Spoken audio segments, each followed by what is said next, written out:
നിങ്ങൾ മനസ്സിലാക്കേണ്ടത് ആധികാരികമായിട്ട് നിങ്ങൾ മനസ്സിലാക്കേണ്ടത് എന്താണ് സൈക്കോളജിയില് ഗൈഡൻസ് എന്നാലും കൗൺസിലിംഗ് എന്നാലും അർത്ഥം ആക്കുന്നത് എന്ന് ആദ്യം നമ്മൾ മനസ്സിലാക്കുക. ഗൈഡൻസ് എന്ന് പറയുന്നത് it's an event before some matters taking place. അതായത് ഒരു വിഷയം സംഭവിക്കുന്നതിന് മുമ്പ് നമ്മൾ കൊടുക്കുന്ന അഡ്വൈസിന് പറയുന്ന പേരാണ് ഗൈഡൻസ് എന്ന് പറയുന്നത്. ഇപ്പോൾ കരിയർ ഗൈഡൻസ് എന്ന് പറയുമ്പോൾ ആ കരിയറിലേക്ക് അങ്ങനെയാണ് അതിൻ്റെത്, കരിയറിലേക്ക് വേണ്ടത്. അപ്പൊ അതിന് മുന്നോടിയായിട്ട് നമ്മൾ ചെയ്യുന്നത്. പക്ഷെ കൗൺസിലിംഗ് എന്ന് പറയുന്നത് അങ്ങനെയല്ല.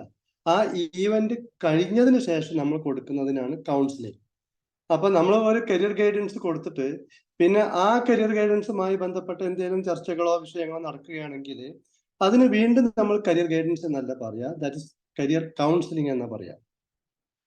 ഞാനൊരു സാങ്കേതിക അർത്ഥത്തില് നിങ്ങൾക്ക് ജസ്റ്റ് പിന്നെ എളുപ്പത്തിൽ മനസ്സിലാവുന്നതിന് വേണ്ടിയാണ് അങ്ങനെ പറയുന്നത്. ഞാൻ പറയുന്നത് കേൾക്കുന്നുണ്ടോ?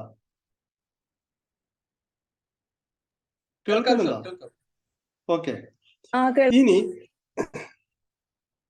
നിങ്ങൾ ആരെങ്കിലും കരിയർ കൗൺസിലിംഗിലേക്ക് വരുമ്പോൾ നിങ്ങൾ പ്രാഥമികമായി ശ്രദ്ധിക്കേണ്ട വിഷയങ്ങളെ കുറിച്ചാണ് നമ്മൾ പറയുന്നത്. ഇതിൽ ഏതൊരു വിഷയത്തിലും നമുക്ക് ഒരു ജോഗ്രഫി ഉണ്ടാവും, പിന്നെ ഒരു ഏജ് ഗ്രൂപ്പ് ഉണ്ടാവും, ഒരു ജെൻഡർ ഉണ്ടാവും. കാരണം കൗൺസിലിംഗ് എന്ന് പറയുന്നത് മനുഷ്യനുമായി ബന്ധപ്പെട്ട വിഷയമാണ്. ഈ മനുഷ്യൻ എന്നത് ലോകത്തിന്റെ വിവിധ ഭാഗങ്ങളിൽ വസിക്കുന്ന ആളുകളാവാം, വിവിധ ഏജ് ഗ്രൂപ്പിലുള്ള ആളുകളാവാം, മെയിൽ ഓർ ഫീമെയിൽ അല്ലെങ്കിൽ തേർഡ് ജെൻഡർ ഏതാണോ പിന്നെ അതുകൂടി നമ്മൾ പരിഗണിച്ച് വേണം ഈ കരിയർ കൗൺസിലിംഗിനെ നമ്മൾ സമീപിക്കാൻ. പിന്നെ മറ്റൊന്ന് പറയേണ്ടത്, ഇപ്പോൾ ഒരേ ഏജ് ഗ്രൂപ്പ്, അതായത് 0 to 5, 5 to 10, 10 to 15, 15 to 25, 25 കഴിഞ്ഞാൽ പിന്നെ 10 കൂടി 25 to 35, 35 to 55, അങ്ങനെയാണ് ഏജ് ഗ്രൂപ്പ് പോവുക. അപ്പൊ ഈ ഏജ് ഗ്രൂപ്പിൽ നോക്കുമ്പോൾ ഇപ്പൊ നമ്മുടെ കേരളത്തിലെ അതേ ഒരു ഏജ് ഗ്രൂപ്പ് ആയിരിക്കില്ല നമ്മുടെ ബിഹേവിയറൽ ആസ്പെക്ട് നോക്കുകയാണെങ്കിൽ തമിഴ്നാട്ടിൽ. അതുപോലെ നിങ്ങൾ കർണാടകയിലേക്ക് പോയാൽ, അതല്ലെങ്കിൽ നോർത്ത് ഇന്ത്യയിലേക്ക് പോയാൽ നമ്മുടെ ആളുകളുടെ പെരുമാറ്റത്തില് അതുപോലെ പല മാനസിക സവിശേഷതകളിലും വ്യത്യസ്തത ഉണ്ടാവും. അപ്പൊ ജോഗ്രഫി ഏതാണ് എന്ന് മനസ്സിലാക്കണം. ഉദാഹരണമായിട്ട് നിങ്ങൾക്കൊരു കൗൺസിലിംഗ് കിട്ടുകയാണ്, എവിടെയാണ്? ജാർഖണ്ഡിലാണ്. നിങ്ങൾ എവിടെയാണ് എക്സ്പീരിയൻസ്ഡ് ആയിട്ടുള്ളത്? നിങ്ങൾ കേരളത്തിലാണ്. നിങ്ങൾ കേരളത്തിൽ ഉപയോഗിക്കുന്ന അതേ ടൂൾസ് ഒരു പക്ഷെ നിങ്ങൾക്ക് ജാർഖണ്ഡിലോ അല്ലെങ്കിൽ ആസാമിലോ അല്ലെങ്കിൽ മറ്റുള്ള സ്ഥലങ്ങളോ ഉപയോഗിക്കാൻ കഴിയില്ല. കാരണം അവിടുത്തെ ഒരു ഡെമോഗ്രാഫിക് പിന്നെ കണ്ടീഷൻസ് നോക്കി, അവരെ ലൈഫ് സ്റ്റൈൽ നോക്കി, അവരെ കുറച്ച് കാര്യങ്ങൾ പിന്നെ ജോഗ്രഫിയെ കുറിച്ച് നമ്മൾ പഠിക്കുകയും മനസ്സിലാക്കുകയും വേണം. ഇതിനാണ് നമ്മൾ ജോഗ്രഫി എന്ന് പറയുന്നത്. പൊതുവെ നമ്മുടെ ആളുകൾക്ക് ഒരു സ്റ്റേറ്റ് ജോഗ്രഫി വിട്ടു പോകുന്ന ഒരവസ്ഥ ഇല്ല എങ്കിൽ പോലും കരിയർ കൗൺസിലേഴ്സ് ഒക്കെ ആയി വരുമ്പോൾ നിങ്ങൾക്ക് പലപ്പോഴും പോസ്റ്റിംഗ് കിട്ടുക വിവിധ സ്റ്റേറ്റുകളിലായിരിക്കും. അതുകൊണ്ട് നിങ്ങൾ ഉപയോഗിക്കുന്ന tool state to state, geography one to another, it is totally different. പിന്നെ മറ്റൊന്ന് പറയേണ്ടത്, ഏജ് ഗ്രൂപ്പ് നമ്മൾ നോക്കുമ്പോൾ ഏജ് ഗ്രൂപ്പിനെ കുറിച്ച് അടുത്ത സ്ലൈഡിൽ കുറച്ചും ഡീറ്റെയിൽഡ് ആയിട്ട് വരുന്നുണ്ട്. ഈ ഏജ് ഗ്രൂപ്പ് നമ്മൾ ശ്രദ്ധിക്കുമ്പോൾ താഴോട്ട് വരും തോറും നമ്മളെ സൈക്കോളജി മാറിക്കൊണ്ടിരിക്കണം. അതായത് നമുക്ക് സ്റ്റാറ്റിക് ആയ ഒരു സൈക്കോളജി കൗൺസിലർക്ക് ഉണ്ടാവാൻ പാടില്ല. 1. 2, നമ്മളിപ്പോ ഒരു age group for example 0 to 70 age group എടുത്തു കഴിഞ്ഞാൽ അതിനെ ഒരു 0 മുതൽ ഒരു 15 ഇയേഴ്സ് വരെ നമ്മൾ കാണിക്കുന്ന ഒരു സ്വഭാവ സവിശേഷതയും, അതുപോലെ ഒരു 50 കഴിഞ്ഞ ശേഷം ഉള്ള ആളുകളോട് കാണിക്കുന്ന സ്വഭാവവും വ്യത്യസ്തമായി നമ്മൾ മാനേജ് ചെയ്യണം. അതിന്റെ അടിയിൽ വരുന്നതാണ് യങ്സ്റ്റേഴ്സ് എന്ന ഗ്രൂപ്പ്. അവരോട് നമ്മൾ ഇടപെടേണ്ട രീതിയും എല്ലാം നമ്മൾ പരിഗണിക്കണം. ഇതാണ് ഏജ് ഗ്രൂപ്പിന്റെ ഒരു വലിയ പ്രത്യേകത. പിന്നെ അവരുടെ സ്വഭാവം എന്ന് പറയുന്നത് അവരെ ബോഡി നേച്ചർ, അവരെ മറ്റുള്ള psychological demand, life style, income, അതുപോലെ അവരെ social status, social cultural differences, ഇതെല്ലാം നമ്മൾ മനസ്സിലാക്കി കഴിഞ്ഞാൽ മാത്രമേ ഏത് ജോഗ്രഫിയിൽ ഏത് ഏജ് ഗ്രൂപ്പിലാണ് നമ്മൾ കമ്മ്യൂണിക്കേറ്റ് ചെയ്യാൻ പോകുന്ന ആള് എന്ന് മനസ്സിലാക്കാൻ കഴിയുള്ളൂ. അതുപോലെ തന്നെ ജെൻഡർ ഡിഫറൻസ് നമ്മൾ 100% വ്യക്തമായ ധാരണയോട് കൂടി വേണം കൈകാര്യം ചെയ്യാൻ. പ്രത്യേകിച്ചും ഇന്നിപ്പോ നമുക്ക് തേർഡ് ജെൻഡർ ഒക്കെ വരുന്നുണ്ട്. ഇപ്പൊ ഒരു മെയിലും ഒരു ഫീമെയിലും ഉള്ള ആളോട് സമീപിക്കുന്ന അതേപോലെ തന്നെ ഒരു പക്ഷേ നമുക്ക് 100% അതുപോലെ നമുക്കൊരു തേർഡ് ജെൻഡറിനോട് നമുക്ക് പെരുമാറാൻ കഴിയില്ല. അവരോട് കുറച്ചും കൂടി കെയർ ആയിട്ടും കുറച്ചും കൂടി പരിഗണന കൊടുത്തുകൊണ്ടാണ് നമ്മൾ പെരുമാറേണ്ടതും അവരെ പരിഗണിക്കേണ്ടതും. അപ്പൊ ഇത്തരം കാര്യങ്ങളാണ് geography and age and gender എന്ന വിഷയത്തിൽ നമുക്ക് വരുന്നത്. ഈ കാര്യങ്ങൾ സംസാരിക്കുമ്പോൾ നിങ്ങൾക്ക് എന്തെങ്കിലും ഡൗട്ട് ഉണ്ടെങ്കിൽ നിങ്ങൾ എഴുതി വെച്ചോളൂ. പിന്നെ നമുക്ക് അത് നിങ്ങളുടെ ഡൗട്ട് നമുക്ക് ക്ലിയർ ചെയ്യാം. പിന്നെ അടുത്ത് വരുന്നത് സൈക്കോളജിക്കൽ ബിഹേവിയർ എന്ന പേജ് താഴെ നമ്മൾ വരുന്നത്. ഇതില് ഈ പേജാണ് നിങ്ങൾ കാര്യമായിട്ട് പഠിക്കേണ്ട ഒരു ഭാഗം എന്ന് പറയുന്നത്. ഇതില് ഞാന് ചൈൽഡ്, അഡൽട്ട്, പാരന്റ് 3 കാണിച്ചിട്ടുണ്ട് എഴുതിയിട്ട്. പിന്നെ സൈക്കോളജി, MA സൈക്കോളജി ഒക്കെ കഴിഞ്ഞ ആളുകൾക്ക് ഈ ID, ഈഗോ, സൂപ്പർ ഈഗോ, അല്ലെങ്കിൽ ID എന്നത് ഇത് എന്ന് പറയാറുണ്ട് നമ്മൾ സാധാരണ. ഈഗോ, ഇങ്ങനെ 3 സ്റ്റാറ്റസിന് നമ്മൾ കമ്മ്യൂണിക്കേറ്റ് ചെയ്യാറുണ്ട്. ഇത് നന്നായി പഠിച്ചു കഴിഞ്ഞാൽ നിങ്ങൾക്ക് ഒരാളുടെ ഏത് കോമൺ ഗ്രൂപ്പിലാണ് ആളുകൾ ഉള്ളത് എന്നും എത്രക്കാരാണ് അത്തരം ആളുകൾ എന്ന് പെട്ടെന്ന് നമുക്ക് ഡിഫൈൻ ചെയ്യാൻ പറ്റും. ഉദാഹരണത്തിന് നിങ്ങളുടെ ഒരു സ്റ്റുഡന്റ് വരുന്നു, അതുപോലെ ഒരു പോലീസുകാരൻ വരുന്നു, ഒരു ഏജ്ഡ് ആയിട്ടുള്ള ആളുകൾ വരുന്നു, ഒരു പ്രീസ്റ്റ് വരുന്നു, ഒരു പള്ളിയിലച്ഛൻ വരുന്നു, ഒരു പള്ളിയിലെ ഇമാമ് വരുന്നു. ഇവരൊക്കെ കാണുമ്പോൾ നമുക്ക് നമ്മുടെ മനസ്സിൽ തെളിഞ്ഞു വരേണ്ട ചില പിക്ചേഴ്സ് ഉണ്ട്. പിക്ചേഴ്സ് എന്താന്ന് വെച്ചാൽ ഒരു സൈക്കോളജിക്കൽ ബിഹേവിയർ എങ്ങനെ ആയിരിക്കണം എന്നാണ് നമ്മൾ അവിടുന്ന് പഠിക്കാൻ പോകുന്നത്. ഫോർ എക്സാമ്പിൾ, ഒരു കുട്ടി ഒരു പരീക്ഷ എഴുതുമ്പോൾ അവന്റെ യഥാർത്ഥ ദൗത്യം, അതായത് അവന്റെ വാണ്ട് എന്നത് പരീക്ഷ എഴുതുക എന്നതാണ്. പക്ഷെ അവന് ഒരു ഒരു ഒരു ത്രെഡ് വരികയാണ്, ഈ പരീക്ഷയിൽ എനിക്ക് കോപ്പി അടിക്കാം, എന്നെ ആരും പിടിക്കില്ല എന്ന് അവനക്ക് തോന്നിക്കഴിഞ്ഞാല് അത് അവന്റെ ഒരു ഈഗോ ആണ്. ഈ ഈഗോയില് അവന് ഒരു പക്ഷേ അത് കോംപ്രമൈസ് ചെയ്യാം. എങ്ങനെ? ഒന്നെങ്കിൽ ഞാൻ കോപ്പി അടിക്കില്ല, അതല്ലെങ്കിൽ എന്നെ ആരും കാണുന്നില്ല, ഞാൻ കോപ്പി അടിക്കുന്നു, ഇങ്ങനെ ചെയ്യാം. പക്ഷെ അതിനും അപ്പുറം അവൻ ചിന്തിക്കുകയാണ്, എന്നെ കഷ്ടപ്പെട്ട് പഠിപ്പിക്കുന്ന എൻ്റെ അച്ഛനും അമ്മയും ഞാൻ കോപ്പി അടിക്കുമ്പോൾ അവർ എന്ത് വിചാരിക്കും എന്ന ഒരു ചിന്തയിലേക്ക് അവൻ പോവാൻ കഴിയുന്നു എങ്കിൽ അത്തരം ചിന്തകൾക്ക് നമ്മൾ പറയുന്ന പേരാണ് സൂപ്പർ ഈഗോ. അതുകൊണ്ട് ഈ ചിന്തകൾ എന്റെയും നിങ്ങളുടെയും എല്ലാ ആളുകളുടെയും ഉള്ളിലും ഓരോ വിഷയത്തിലും വന്നുകൊണ്ടിരിക്കുന്നുണ്ട്. കാരണം ഒരു വാണ്ട്, ഒരു നീഡ് നമ്മൾ പ്രോസസ് ചെയ്യുമ്പോൾ, അതായത് ഈ വാണ്ട് എന്ന് പറയുന്നത് ഇപ്പോഴുള്ളതല്ല, ഒരു മനുഷ്യൻ ജനിച്ച ആ നിമിഷം മുതൽ അവൻ മരിക്കുന്നത് വരെ അവനൊരു വാണ്ട് മെയിൻറ്റെയിൻ ചെയ്യും. ഈ വാണ്ട് ഫുൾഫിൽ ചെയ്യാൻ വേണ്ടി അവൻ എടുക്കുന്ന എഫേർട്സ്, അവൻ ഷോർട്ട് കട്ട് ചെയ്യുന്ന രീതികള്, അതിന് അവൻ പരിഗണിക്കുന്ന മെത്തേഡ്സ്, ഇതെല്ലാം വന്നു ചേരുമ്പോഴാണ് അവന്റെ ഒരു സൈക്കോളജിക്കൽ ബിഹേവിയർ എന്ന് പറയുന്നത്. ഈ ടോട്ടൽ ഔട്ട്കമ്മിൽ വരുന്ന പാളിച്ചകൾക്ക് പറയുന്ന, വീഴ്ചകൾക്ക് പറയുന്ന പേരാണ് നമ്മൾ ക്രൈം എന്നോ ഒഫൻസ് എന്നോ എന്ത് വേണമെങ്കിൽ നിങ്ങൾക്ക് അതിനെ പേരിട്ട് വിളിക്കാം. അതിന്റെ ഭാവപകർച്ചകൾ, അതിന്റെ ആഫ്റ്റർ എഫക്റ്റുകളാണ് പിന്നീട് ഒരു മനുഷ്യന്റെ ജീവിതത്തിൽ അവന് പല പ്രശ്നങ്ങളായി അവനെ പിന്തുടരുകയും അവന്റെ ഉറക്കം നഷ്ടപ്പെടുത്തുകയും അങ്ങനെ അവന് മെല്ലെ മരുന്നുകൾക്ക് അടിമപ്പെടുന്നു, അതല്ലെങ്കിൽ അവൻ കൗൺസിലറെ സമീപിക്കുന്നു, അവന് ഗൈഡൻസ് ആവശ്യപ്പെടുന്നു. ഇങ്ങനെ പ്രശ്നങ്ങളിലേക്ക് വരുന്നതിന്റെ കാരണം ഇത്, അല്ലെങ്കിൽ ID എന്ന അവന്റെ വാണ്ട് അവൻ പൂർത്തീകരിക്കാൻ കാണിക്കുന്ന വക്രതകളും അതുപോലെ അവന്റെ ലീലാവിലാസങ്ങളാണ്. ഈ ലീലാവിലാസങ്ങൾ എന്ന് പറയുന്നത് ഈ ഒരു ഏജ് ഗ്രൂപ്പുമായി ബന്ധപ്പെട്ടതാണ്.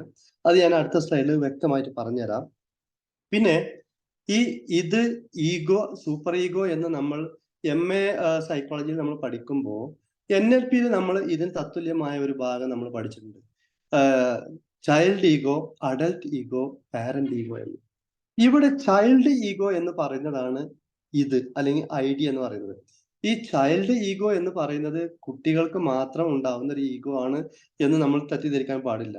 ചൈൽഡ് ഈഗോ എന്ന് പറയുന്നത് എത്ര വയസ്സായാലും ഒരു മനുഷ്യന്റെ ഉള്ളിൽ ഒരു ചൈൽഡ് ഈഗോ ഉണ്ടാവും. അതുപോലെ തന്നെ ഒരു അഡൽട്ട് ഈഗോ ഉണ്ടാവും, ഒരു പാരന്റ് ഈഗോ ഉണ്ടാവും. ഫോർ എക്സാമ്പിൾ, ഇപ്പൊ നമ്മൾ 2 കുട്ടികൾ സഞ്ചരിച്ച് പോകുമ്പോൾ, എന്തെങ്കിലും വാങ്ങാൻ പുറത്തേക്ക് പോകുമ്പോൾ അതിൽ മൂത്ത കുട്ടി ചെറിയ കുട്ടിയെ നിയന്ത്രിക്കുന്നത് കാണാം. അതിന്റെ അർത്ഥം അതിൽ രണ്ടാളും ചൈൽഡ് ആണെങ്കിൽ പോലും അവർക്ക് ചൈൽഡ് സൈക്കോളജി ഉണ്ടെങ്കിൽ പോലും മൂത്ത കുട്ടി ചെറിയ കുട്ടിയെ ശ്രദ്ധിക്കുന്ന ആ ഒരു സ്വഭാവ സവിശേഷതയ്ക്ക് പറയുന്ന പേരാണ് അഡൽട്ട് ഓർ പാരന്റ് ഈഗോ. അവന്റെ ഉള്ളിൽ കടന്നു വരുന്ന ഒരു ഈഗോ ആൻഡ് സൂപ്പർ ഈഗോ ഒക്കെ പറയുന്ന പേരാണ് അഡൽട്ട് ആൻഡ് പാരന്റ് എന്ന് പറയുന്നത്. അതുപോലെ തന്നെ അഡൽട്ട് എന്ന് പറയുന്നത് നമ്മൾ ചൈൽഡിൽ നിന്നും ഞാനിപ്പോൾ ചൈൽഡ് അല്ല, എനിക്ക് ബോധോദയം ഉണ്ടായിട്ടുണ്ട്, വിവേകം തെളിഞ്ഞിട്ടുണ്ട്, കാര്യബോധം ഉണ്ടായിട്ടുണ്ട്, ഞാൻ ഓക്കെയാണ് എന്ന് ഒരാൾക്ക് തോന്നുന്ന ഒരവസ്ഥ, ഒരു പെർഫെക്റ്റ് വിഷനോട് കൂടി ഒരാൾ കാര്യങ്ങൾ ചെയ്യുമ്പോൾ അതിന് അഡൽട്ട് എന്ന് പറയും. അതേ അവസരത്തിൽ ഒരു അഡൽട്ട് ആയിരിക്കെ അവന് ഒരു ചൈൽഡ് സ്വഭാവം ബിഹേവിയർ വരികയും അവന് പല കളികളും ക്രിമിനൽ ആക്ടിവിറ്റീസുകളെല്ലാം ചെയ്യുമ്പോൾ അവന്റെ മുന്നിൽ പോലീസുകാർ വരുന്നുണ്ട്.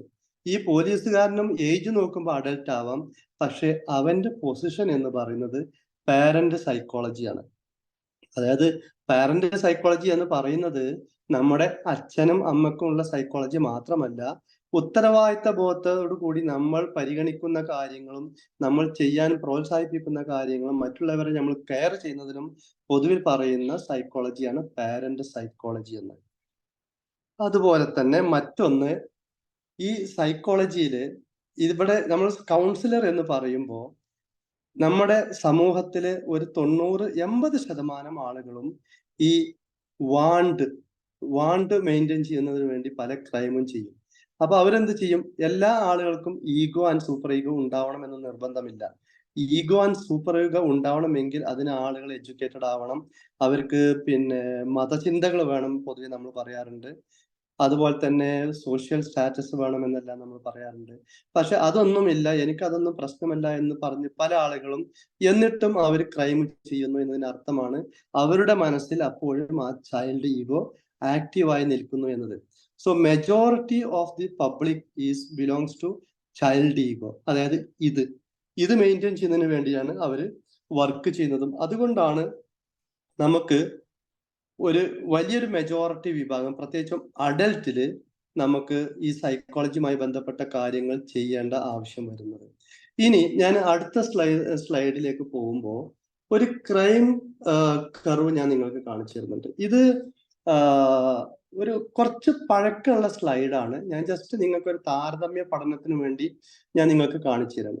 ഇതിൽ പറയുന്നത് മെയിൽ ആൻഡ് ഫീമെയിൽ എടുത്തു കഴിഞ്ഞാൽ റെഡ് കളറാണ് ഫീമെയിൽ, മറ്റത് മെയിൽ. എടുത്തു കഴിഞ്ഞാൽ ആഫ്റ്റർ ദി ഏജ് ഓഫ് 10 ഒരു ടീനേജ് ഗ്രൂപ്പ് മുതൽ തുടങ്ങും നമ്മുടെ നീഡ് അനാലിസിസും മറ്റുള്ള നീഡ് ബിഹേവിയർ കൂടി വരുന്നത്. അതായത് കുട്ടികളായിരിക്കുമ്പോൾ അച്ഛ എനിക്ക് വേണം, അമ്മ എനിക്കിത് വേണം എന്ന് പറയുമ്പോൾ നമ്മൾ വാങ്ങിക്കൊടുക്കും, അതായത് നമ്മൾക്ക് മെയിൻറ്റെയിൻ ചെയ്യാൻ പറ്റും. പക്ഷേ നമ്മൾ വാങ്ങി കൊടുത്തിട്ടില്ലെങ്കിൽ, അവർക്ക് കൊടുത്തിട്ടില്ല എങ്കിൽ പോലും അവർ നമുക്ക് എതിരെ തിരിയുന്ന ഒരു കാലഘട്ടമാണ് ടീനേജ് എന്ന് പറയുന്നത്.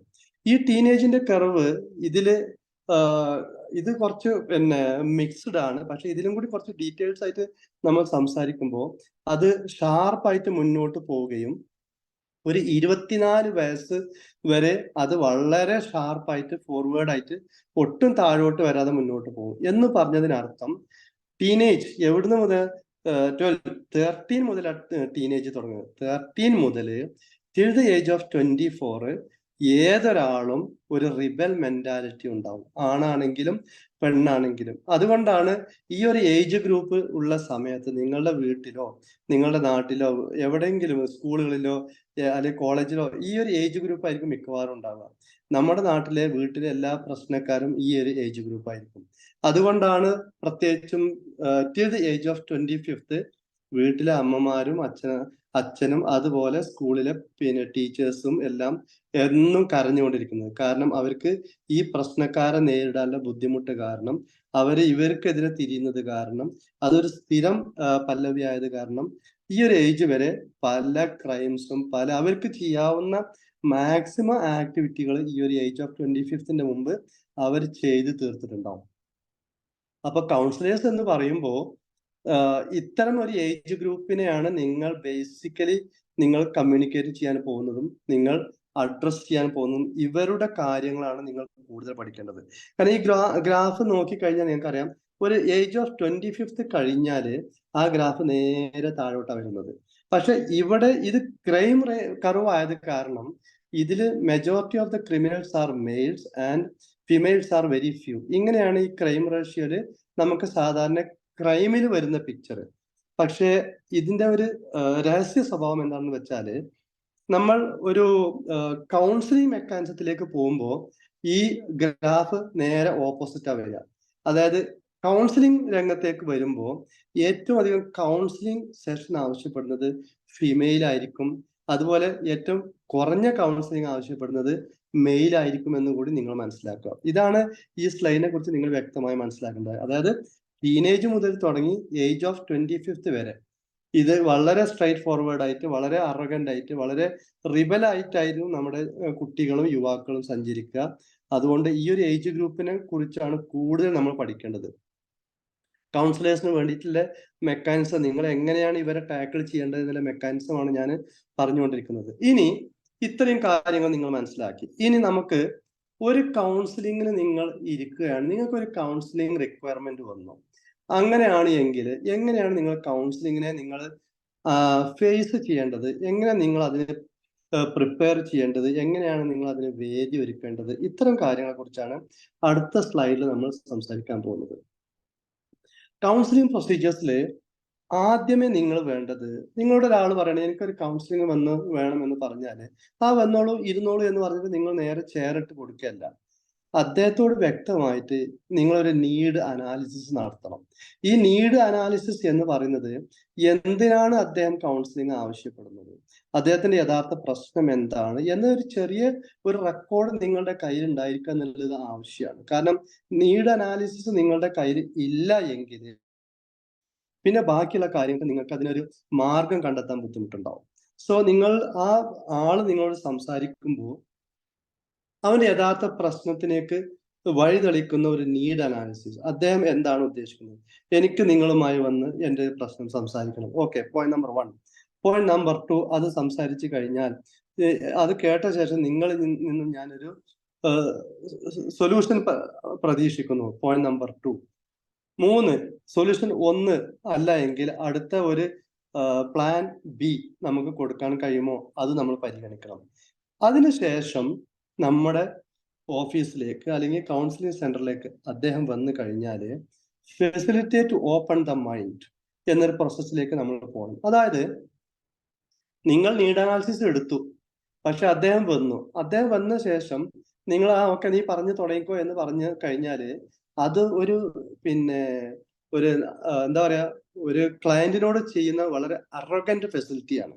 അപ്പൊ നിങ്ങൾ എന്ത് ചെയ്യണം, നിങ്ങൾ ആ ക്ലയന്റിനോട് പറയണം, നിങ്ങൾ എനിക്ക് ഇന്ന പോലെ, നിങ്ങളുടെ പേര് ഇന്നതാണ്, അതുപോലെ നിങ്ങൾ എന്നെ സമീപിച്ചത് ഇന്ന വിഷയം അവതരിപ്പിക്കാനാണ്, അതുകൊണ്ട് നിങ്ങൾക്ക് അതിനുള്ള വേദി ഞാൻ ഒരുക്കിയിരിക്കുന്നു, നിങ്ങൾക്ക് മാനസികമായി നിങ്ങൾ പ്രിപ്പയർ ആണ് എങ്കിൽ നമുക്ക് സംസാരിക്കാം, അതുകൊണ്ട് ഓക്കെ ആണ് എങ്കിൽ നിങ്ങൾ നിങ്ങളുടെ വിഷയം എന്നോട് തുറന്നു പറയൂ എന്ന് പറഞ്ഞ് ആ വ്യക്തിയെ ആ ഒരു മാർഗത്തിലേക്ക്, ആ റെയിലിലേക്ക് നിങ്ങൾ കയറ്റി കൊടുത്തു കഴിഞ്ഞാൽ മാത്രമേ അദ്ദേഹത്തിന് വളരെ സ്മൂത്ത് ആയിട്ട് അദ്ദേഹത്തിന്റെ മനസ്സ് ഓപ്പൺ ചെയ്യാൻ പറ്റുള്ളൂ. അതല്ല നിങ്ങൾ പറയാണ് നിങ്ങൾ പറഞ്ഞോളൂ ഞാൻ കേൾക്കാം എന്ന് പറഞ്ഞാൽ ഒരിക്കലും അദ്ദേഹത്തിന്റെ മനസ്സ് ഓപ്പൺ ചെയ്യാൻ കഴിയില്ല. ബിക്കോസ് ഓപ്പണിംഗ് പ്രോസസ് എന്ന് പറയുന്നത് ഇറ്റ് ഈസ് യുവർ ഡ്യൂട്ടി. നിങ്ങൾ അവരുടെ മനസ്സ് തുറക്കേണ്ട വാതിൽ നിങ്ങൾ തുറന്നു കൊടുത്തു കഴിഞ്ഞാൽ ബാക്കി അത് അങ്ങനെ ചെറിയ നീരൊഴുക്ക് പോലെ അങ്ങനെ അവർ മെല്ലെ മെല്ലെ മെല്ലെ പറഞ്ഞ് അത് അങ്ങനെ തീർത്തിരിക്കും. പലപ്പോഴും ഞാൻ ശ്രദ്ധിച്ചിട്ടുണ്ട്, നമ്മളോട് ഒരു ആള് ഒരു വിഷയം പറയുമ്പോൾ പലപ്പോഴും നമ്മൾ അവരെ മുഖത്തേക്ക് നോക്കണം, അവരെ കണ്ണിലേക്ക് നോക്കണം, അതുപോലെ തന്നെ അവരെ ഭാവങ്ങളിലേക്ക് നോക്കണം, അവർക്ക് ടെൻഷൻ വരുന്നുണ്ടോ നോക്കണം. അതുപോലെ തന്നെ മറ്റൊരു കാര്യം, ഈ ആളുകളുടെ ഏജ് നോക്കിയിട്ട് അവർക്ക് എന്തെങ്കിലും പ്രഷറോ ഷുഗറോ ഉണ്ടോ എന്നുകൂടി നിങ്ങൾ ഒരു ഇൻഫർമേഷൻ എടുക്കണം. കാരണം എന്തെങ്കിലും മാനസിക പ്രശ്നം നേരിടുമ്പോൾ അവരുടെ പ്രഷർ കയറി കഴിഞ്ഞാൽ അത് നമ്മളെ ബാധിക്കുന്ന ഒരു വലിയ ഘടകമാണ്. അതും കൂടി നിങ്ങൾ മനസ്സിലാക്കി അവർക്ക് പെട്ടെന്ന് സംസാരിച്ചുകൊണ്ടിരിക്കുമ്പോൾ പെട്ടെന്ന് അവർക്ക് ഭയങ്കര വോയിസ് കൂടും, അവരെ കൂൾ ഡൗൺ ചെയ്യാനുള്ള സംവിധാനം നിങ്ങൾ ചെയ്തു കൊടുക്കണം. അതുപോലെ തന്നെ അവർക്ക് നെഞ്ഞ് കൂടുതൽ ഇടിക്കുക അല്ലെങ്കിൽ ചെസ്റ്റ് പ്രഷർ വരിക അങ്ങനെയൊക്കെ ആണെങ്കിൽ അവരോട് പറയാൻ നിങ്ങളൊന്ന് റെസ്റ്റ് എടുക്കൂ, വിൽ കണ്ടിന്യൂ എന്ന് പറഞ്ഞിട്ട് അവരെ റെസ്റ്റ് എടുക്കാൻ. അവർ പലപ്പോഴും നമ്മുടെ മേശന്റെ മേലെ അവരെ കൈ വെച്ച് തല താഴ്ത്തി കുറച്ചു നേരം അങ്ങനെ കടക്കും. അങ്ങനെ ശേഷം വീണ്ടും അവരോട് പറയാം, നിങ്ങൾക്ക് അടുത്ത ഭാഗം പറയണമെങ്കിൽ നിങ്ങൾക്ക് പറയാം. പറയൂ എന്ന് ഒരിക്കൽ നിങ്ങൾ പറയരുത്, പറയണമെങ്കിൽ. കാരണം പറയുക എന്നത് അവരുടെ ആവശ്യമാണ്. നമ്മൾ അതിന്റെ ഒരു ഓപ്പണിംഗ് പ്രോസസ്സ് മാത്രമാണ് നമ്മൾ കൊടുക്കുന്നത്. അങ്ങനെ നിങ്ങൾ വളരെ കാം ആൻഡ് ക്വയറ്റ് ആയിട്ട്, വളരെ ഫ്രണ്ട്ലി ആയിട്ട് നിങ്ങൾക്ക് അവരെ ഹാൻഡിൽ ചെയ്ത് കഴിഞ്ഞാൽ അവർക്ക് നിങ്ങളിൽ ഒരു കോൺഫിഡൻസ് വരും. ഈ കക്ഷിയോട് എനിക്ക് എൻ്റെ പ്രശ്നം തുറന്നു പറയാൻ പറ്റും, ഇദ്ദേഹം എന്നെ വളരെ നല്ല രൂപത്തിൽ കൈകാര്യം ചെയ്യുന്നു എന്ന് മനസ്സിലായി കഴിഞ്ഞാല് അദ്ദേഹം എല്ലാ വിഷമങ്ങളും കരഞ്ഞുകൊണ്ടും പറഞ്ഞുകൊണ്ടും തീർക്കും. അതിനുശേഷം അതോടൊപ്പം നമ്മൾ പരിഗണിക്കേണ്ട ഒരു റൂൾ കൂടി ഞാൻ പരിചയപ്പെടുത്തുകയാണ്. That is 80-20 rule. ഈ 80-20 എന്ന് പറയുന്നത് നമ്മൾ ബിസിനസ് പ്രിൻസിപ്പിളിൽ പഠിച്ചതാണ്. ഈ 80-20 റൂൾ നമുക്ക് സൈക്കോളജിയിലേക്കും നമുക്ക് മൈഗ്രേറ്റ് ചെയ്ത് കൊണ്ടുവരാൻ പറ്റും. എന്താണ് 80-20 റൂൾ എന്ന് പറയുന്നത്? 80 എന്ന് പറയുന്നത് ക്ലയന്റിന്റെ ഭാഗവും 20 എന്ന് പറയുന്നത് നിങ്ങളുടെ ഭാഗമാണ്. എന്ന് പറഞ്ഞാല് ഒരു ആള് നമ്മുടെ മുന്നിൽ വന്ന് അദ്ദേഹത്തിന്റെ പ്രശ്നങ്ങൾ അവതരിപ്പിക്കുമ്പോൾ അതിൽ ഇന്ററപ്റ്റ് ചെയ്യാനോ ഓവർ റൂഡ് ചെയ്യാനോ അല്ലെങ്കിൽ ഓവർ കമന്റ് ചെയ്യാനോ നമുക്ക് റൈറ്റ്സ് ഇല്ല. അതേ അവസരം നിങ്ങൾ എത്രമാത്രം സൈലന്റ് ആണ് അത്രയും അദ്ദേഹത്തിന് കോൺഫിഡൻസ് കിട്ടും. അതിനുശേഷം എല്ലാം പറഞ്ഞു എങ്കിൽ അദ്ദേഹം കുറെ നേരം നിങ്ങളുടെ മേശന്റെ മേലെ തല ചാരി കിടക്കുന്നുണ്ടാവും. അതിനുശേഷം പറഞ്ഞു തീർന്നു എങ്കിൽ then you take your 20%. അവിടെയാണ് നിങ്ങൾ നിങ്ങളുടെ സ്കില്ല് ഉപയോഗിക്കേണ്ടത്. ഈ സ്കില്ല് ഉപയോഗിക്കുമ്പോൾ നിങ്ങൾക്ക് ചെയ്യാം ഇവാലുവേഷൻ പ്രോസസ്സിലേക്ക് കടക്കുകയും നിങ്ങളുടെ ഫീഡ്ബാക്ക് അവർക്ക് ആവശ്യമുണ്ട് എങ്കിൽ അവർക്ക് കൊടുക്കാം. നീഡ് അനാലിസിസ് എടുക്കുമ്പോൾ അവർ പറയണ എനിക്ക് നീഡ് അനാലിസിസിൽ ഫീഡ്ബാക്ക് ആവശ്യമുണ്ട് എങ്കിൽ ഫീഡ്ബാക്ക് കൊടുക്കണം. അതല്ല അവർ പറയുകയാണെങ്കിൽ നിങ്ങൾ എന്നെ കേട്ടാൽ മതി എന്ന് മാത്രം പറഞ്ഞാല് നിങ്ങൾ അവിടെ ഫീഡ്ബാക്ക് കൊടുക്കേണ്ട ആവശ്യമില്ല. കാരണം majority of the cases are they just want to throw the problem. അവർക്കൊന്ന് എക്സോസ്റ്റ് ചെയ്യാന് ഒരാളോ അല്ലെങ്കിൽ വേദിയോ കിട്ടാത്തത് കാരണം അവര് കൗൺസിലിങ്ങിന് വേണ്ടി വരുമ്പോൾ അവർക്ക് എക്സോസ്റ്റ് ചെയ്യാനുള്ളൊരു സംവിധാനം മാത്രം കൊടുക്കുക.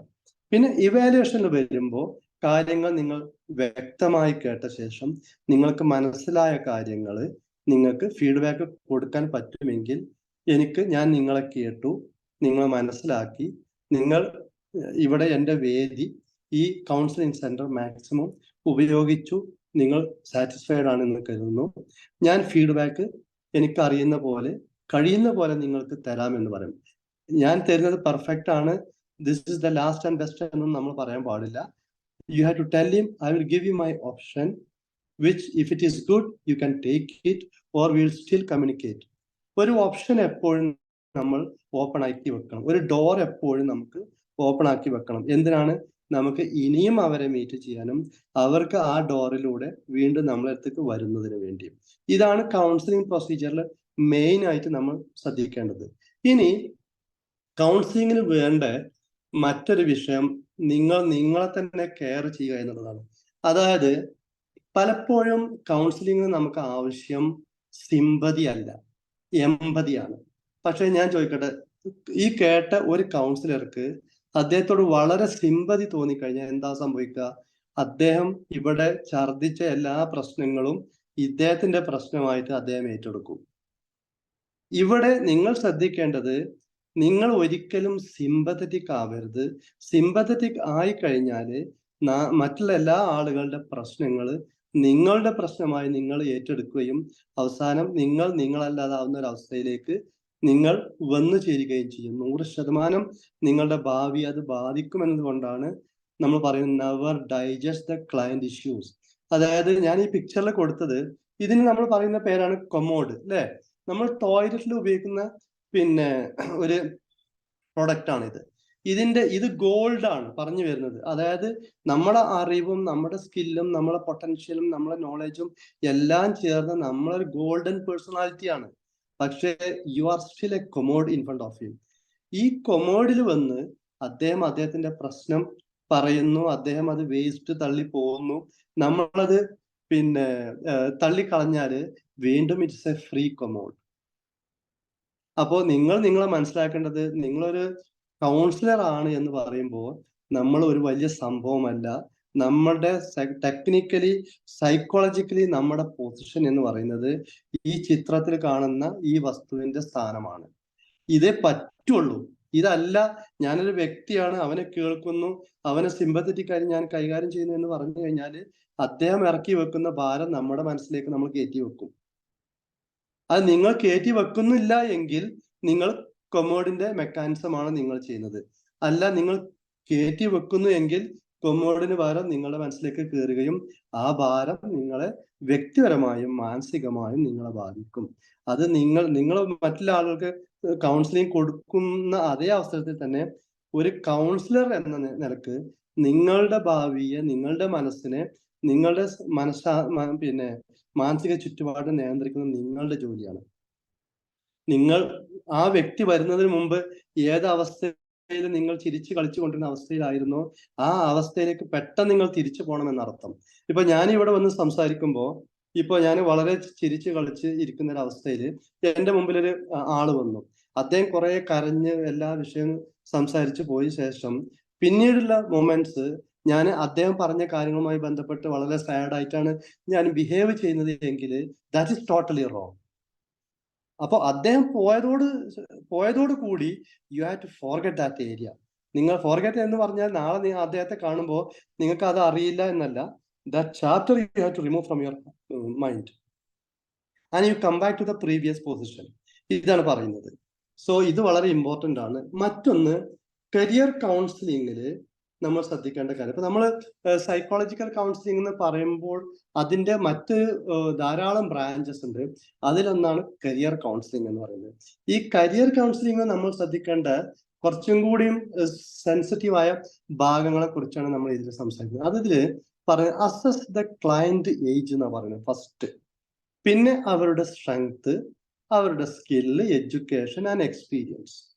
അപ്പോൾ കരിയർ കൗൺസിലിംഗിലൊക്കെ വരുന്ന ആളുകളോട് നിങ്ങളൊരു പെൻ ആൻഡ് പെൻസിലൊക്കെ എടുത്തിട്ട് വെറുതെ കേട്ടിരിക്കല്ല. You have to start what is your age, what is your name, what is your age. പിന്നെ അവരോട് നിങ്ങളുടെ സ്ട്രെങ്ത്, നിങ്ങളുടെ പൊട്ടൻഷ്യൽ എന്തൊക്കെയാണ്, നിങ്ങൾക്ക് എന്തെല്ലാം ചെയ്യാൻ കഴിവുള്ള ആളുകളാണ്, എന്തൊക്കെയാണ് നിങ്ങൾ പഠിച്ചിട്ടുള്ളത്, നിങ്ങൾക്ക് എന്തെങ്കിലുമൊക്കെ എക്സ്പീരിയൻസ് കിട്ടിയിട്ടുണ്ടോ, ഇങ്ങനെ ഓരോ കാര്യങ്ങൾ എഴുതിയെടുക്കുക. അതിനുശേഷം you bring the client his desires and dreams to the surface. ഇങ്ങനെയൊക്കെ ആണെങ്കിലും നിങ്ങളുടെ മനസ്സിന്റെ ഉള്ളിൽ നിങ്ങളുടെ സ്വപ്നം എന്ന് പറയുന്നത് ഒരു ജോലിയോ മറ്റെന്തെങ്കിലും ആണെങ്കിൽ അത് എന്തൊക്കെയാണെന്ന് ജസ്റ്റ് കുറിച്ചിടുക. ഫോർ എക്സാമ്പിൾ, നമ്മുടെ പ്രസിഡന്റ് അബ്ദുൽ കലാം, അദ്ദേഹത്തിന്റെ കുട്ടിക്കാലത്ത് അദ്ദേഹത്തിന്റെ ഏറ്റവും വലിയ ആഗ്രഹം എന്ന് പറയുന്നത് ഒരു പൈലറ്റ് ആവുക എന്നതായിരുന്നു. പക്ഷെ അദ്ദേഹം എന്തായി, ഒരു സീനിയർ സയന്റിസ്റ്റ് ആയി, പിന്നെ ഇന്ത്യയുടെ ഭരണത്തലവനായി, പിന്നെ പ്രസിഡന്റായി. പക്ഷെ അദ്ദേഹം പ്രസിഡന്റ് ആയ ശേഷം അദ്ദേഹം 3 സേനകളുടെ നേതൃത്വത്തിൽ ഇരിക്കുമ്പോൾ അദ്ദേഹം എന്താണോ ആഗ്രഹിച്ചത് അതുപോലത്തെ ഒരു നിമിഷം വരുന്നു. അദ്ദേഹം ഒരു വിമാനത്തിന്റെ കോക്പിറ്റിൽ ഇരിക്കുന്നു. അദ്ദേഹം മറ്റാളുകളുമായി ഇരുന്ന് അതിനെക്കുറിച്ച് പഠിച്ച് അത് പറത്തി എന്നെല്ലാം പറയുന്നുണ്ട്. അപ്പോ ഞാൻ പറഞ്ഞു വരുന്നത്, ഒരു ക്ലയന്റിന്റെ ഡിസയർ ആൻഡ് ഡ്രീംസ് എന്ന് പറയുന്നത് നമ്മളെ എന്നും നമ്മുടെ മനസ്സിൽ ഒളിഞ്ഞു കിടക്കും. അവസരം കിട്ടുമ്പോൾ അത് മേലോട്ട് കയറി വരുന്നതാണ് ഡിസയർ ആൻഡ് ഡ്രീംസ് എന്ന് പറയുന്നത്. അപ്പൊ അതാണ് ലക്ഷ്യമെങ്കിൽ, അതാണ് ഫോക്കസ്ഡ് എങ്കിൽ നമ്മൾ ആ സ്റ്റുഡന്റിനെ അല്ലെങ്കിൽ ആ വ്യക്തിയെ അതിലേക്ക് നയിക്കാൻ പറ്റുമെങ്കിൽ അങ്ങനെയാണ് കൈകാര്യം ചെയ്യേണ്ടത്. മറ്റൊന്ന്, identify the area of untapped potential എന്ന് പറയുന്നത്. എന്താണ് അൺടാപ്ഡ് പൊട്ടൻഷ്യൽ എന്ന് പറയുന്നത്? പല കുട്ടികളും ഇപ്പൊ നമുക്ക് വലിയ വിഷയമാണ് മാത്സ് അറിയില്ല. മാത്സ് അറിയാത്തത് കൊണ്ട് ആ കുട്ടി ഒരു മോശക്കാരനാണെന്ന് നമ്മൾ പൊതുവെ പറയാറുണ്ട്. പക്ഷെ മാത്സിന്റെ ഏത് ബ്രാഞ്ചാണ് ആ കുട്ടിക്ക് ബുദ്ധിമുട്ട് എന്ന് നമ്മൾ ഒരിക്കലും ചിന്തിക്കാറില്ല. മാത്സ് അറിയില്ല എന്ന് പറഞ്ഞാല് മാത്സിന്റെ ഉള്ളിൽ തന്നെ അതിന്റെ ധാരാളം ഉപഘടകങ്ങളുണ്ട്. അതിലെവിടെയാണ് ആ കുട്ടിക്ക് പ്രശ്നമുള്ളത് നമ്മൾ മനസ്സിലാക്കി അവിടെ ട്രബിൾ ഷൂട്ട് ചെയ്തുകൊണ്ട് മറ്റുള്ള സബ്ജക്റ്റിന്റെ കൂടെ ആ കുട്ടിക്ക് സഞ്ചരിക്കാൻ പറ്റുമോ അങ്ങനെ ചെയ്യാം. പിന്നെ അവന് ഏതെങ്കിലും ഒരു ഏരിയയിൽ പൊട്ടൻഷ്യൽ ഉണ്ട് എങ്കിൽ അതിന്റെ റിയാലിറ്റി അവന് പറഞ്ഞു കൊടുക്കാൻ കഴിയണം. അതിന്റെ സ്കോപ്പ് നമ്മൾ അവന് പറഞ്ഞു കൊടുക്കാൻ കഴിയണം. അതുപോലെ തന്നെ കൺസിഡറിങ് വേരിയസ് കരിയർ ഓപ്ഷൻസ്. ഇപ്പോ ഓരോ ആളുകൾക്കും നമ്മൾ ജോലിക്ക് വേണ്ടി കരിയർ ഓപ്ഷൻസ് പറഞ്ഞു കൊടുക്കുമ്പോൾ ആദ്യം നമ്മൾ ഒരു കരിയർ കൗൺസിലർ എന്ന നിലക്ക് നമ്മുടെ ചുറ്റുപാടിൽ, പ്രത്യേകിച്ചും ഇന്ത്യയിലെ ഓരോ വ്യക്തിക്കും നമ്മൾ കരിയർ കൗൺസിൽ കൊടുക്കുമ്പോൾ ഇവിടെ എത്ര ഇൻഡസ്ട്രി ഉണ്ട്, എത്ര പിന്നെ ഇൻഡസ്ട്രിയൽ സെക്ടേഴ്സ് ഉണ്ട്, അതുപോലെ എത്ര ഇൻഡസ്ട്രിയൽ പിന്നെ മന്ത്രിസഭ അതുമായി ബന്ധപ്പെട്ട് പ്രവർത്തിക്കുന്നുണ്ട്, ഏതൊക്കെ പിന്നെ ഏരിയകളാണ് ഏറ്റവും പ്രോമിസിംഗ് ആയി വരുന്നത്. ഇപ്പോൾ ഫോർ എക്സാമ്പിൾ ഇപ്പൊ നമ്മൾ കമ്പ്യൂട്ടർ എന്ന് പറയുമ്പോൾ ഒരു 10-20 വർഷം മുമ്പുള്ള ഒരു കമ്പ്യൂട്ടർ ഇൻഡസ്ട്രി അല്ല ഇന്നുള്ളത്. ഇന്നത്തെ കമ്പ്യൂട്ടർ ഇൻഡസ്ട്രി മുന്നോട്ട് പോകുന്നത് AI ബേസ്ഡ് ആണ്. ആർട്ടിഫിഷ്യൽ ഇന്റലിജൻസുമായി ബന്ധപ്പെട്ടാണ് ഈ ലോകം മുന്നോട്ട് പോകുന്നത്. അതുപോലെ തന്നെ ഒരു കുട്ടിക്ക് കൊമേഴ്സിൽ ഭയങ്കര ഇൻട്രസ്റ്റ് ആണ് എന്ന് കൂട്ടു എന്ന് കരുതി അവനെ നാളെ നമുക്കൊരു ബാങ്കിലെ ഒരു പിന്നെ ക്ലർക്ക് ആവണമെന്നോ അല്ലെങ്കിൽ ബാങ്ക് മാനേജർ ആക്കണമെന്നോ എന്ന് കരുതിയിട്ട് നമുക്ക് അവനെ കൊമേഴ്സ് പഠിപ്പിക്കാൻ കഴിയില്ല. കാരണം എല്ലാം ഇന്റഗ്രേറ്റ് ചെയ്തുകൊണ്ട് പല കമ്പനികളുടെയും അക്കൗണ്ട്സുകൾ ഒരു സിസ്റ്റത്തിലേക്ക്, ഒരു സെൻട്രലൈസ്ഡ് യൂണിറ്റിലേക്ക് നമ്മൾ സിസ്റ്റം ഉപയോഗിച്ചുകൊണ്ട് കേന്ദ്രീകരിച്ചുകൊണ്ട് മുന്നോട്ട് പോകുമ്പോൾ അത്തരം പുതിയ ജോബ് ഏതൊക്കെയാണ് എന്ന് കണ്ടെത്തി അവിടേക്കാണ് നമ്മൾക്ക് അവർക്ക് ഗൈഡൻസ് കൊടുക്കേണ്ടത്. So explore the industry trends and hiring practices. അപ്പോൾ നമ്മൾ പൊതുവെ ഈ കരിയർ കൗൺസിലേഴ്സ് എന്ന് പറയുന്നത് നിങ്ങൾ ഫേസ്ബുക്ക് നോക്കിയിട്ടല്ല നിങ്ങൾ കാര്യങ്ങൾ പഠിക്കേണ്ടത്. നിങ്ങൾ അതിലൂടെ കുറച്ചുകൂടി അഡ്വാൻസ്ഡ് ആയിട്ട് ലിങ്ക്ഡിൻ പോലുള്ള എല്ലാ സൈറ്റുകളും നിങ്ങൾ കയറി ഇറങ്ങി അവിടെയൊക്കെ എന്തൊക്കെ റിക്രൂട്ട്മെന്റ്സ് നടക്കുന്നുണ്ട്, ഏതൊക്കെ ഇൻഡസ്ട്രിയിലെ കാര്യങ്ങളാണ് അവിടെ ചർച്ചക്ക് വന്നിട്ടുള്ളത്, ഏതൊക്കെ ഇൻഡസ്ട്രിയാണ് ബൂം ചെയ്യുന്നത്, ഇതിനെക്കുറിച്ച് ഒരു നല്ല ആകത്തുക നോളജ് നമ്മൾ എല്ലാ കരിയർ കൗൺസിലേഴ്സിനും ഉണ്ടായിരിക്കണം. എങ്കിൽ മാത്രമേ നമുക്ക് നമ്മുടെ മുന്നിൽ വരുന്ന ആളുകൾക്ക് പ്രോപ്പർ കരിയർ ഗൈഡൻസ് കൊടുക്കാൻ കഴിയുള്ളൂ. എനിക്കറിയാം, എൻ്റെ ഫ്രണ്ടിന്റെ ഒരു കുട്ടിയെ ഒരു കരിയർ ഗൈഡൻസിൽ അവനോട് പറഞ്ഞു നിങ്ങൾ കൊമേഴ്സിന് ചേർന്നോളൂ എന്ന് പറഞ്ഞതിന് ശേഷം അദ്ദേഹം ബാംഗ്ലൂർ പോയി ആ കുട്ടിയെ ചേർക്കുകയും 2 മാസം കഴിഞ്ഞപ്പോൾ ആ കുട്ടി തിരിച്ചു നാട്ടിൽ തന്നെ എത്തി. എനിക്ക് അവിടെ നിൽക്കാൻ കഴിയുന്നില്ല, എനിക്ക് അവിടെ പഠിക്കാൻ കഴിയുന്നില്ല, എനിക്കൊന്നും കഴിയുന്നില്ല. പിന്നെ നമ്മൾ മനസ്സിലാക്കിയത് ഈ കുട്ടിയുടെ ഇൻട്രസ്റ്റ് എന്ന് പറയുന്നത് മാത്സ് അവന് അറിയാം എന്ന് കരുതി അവന്റെ കൊമേഴ്സ് അല്ല അവന്റെ പിന്നെ പ്രതീക്ഷ. അവന്റെ പ്രതീക്ഷ ഇപ്പോഴും സയൻസിലാണ്.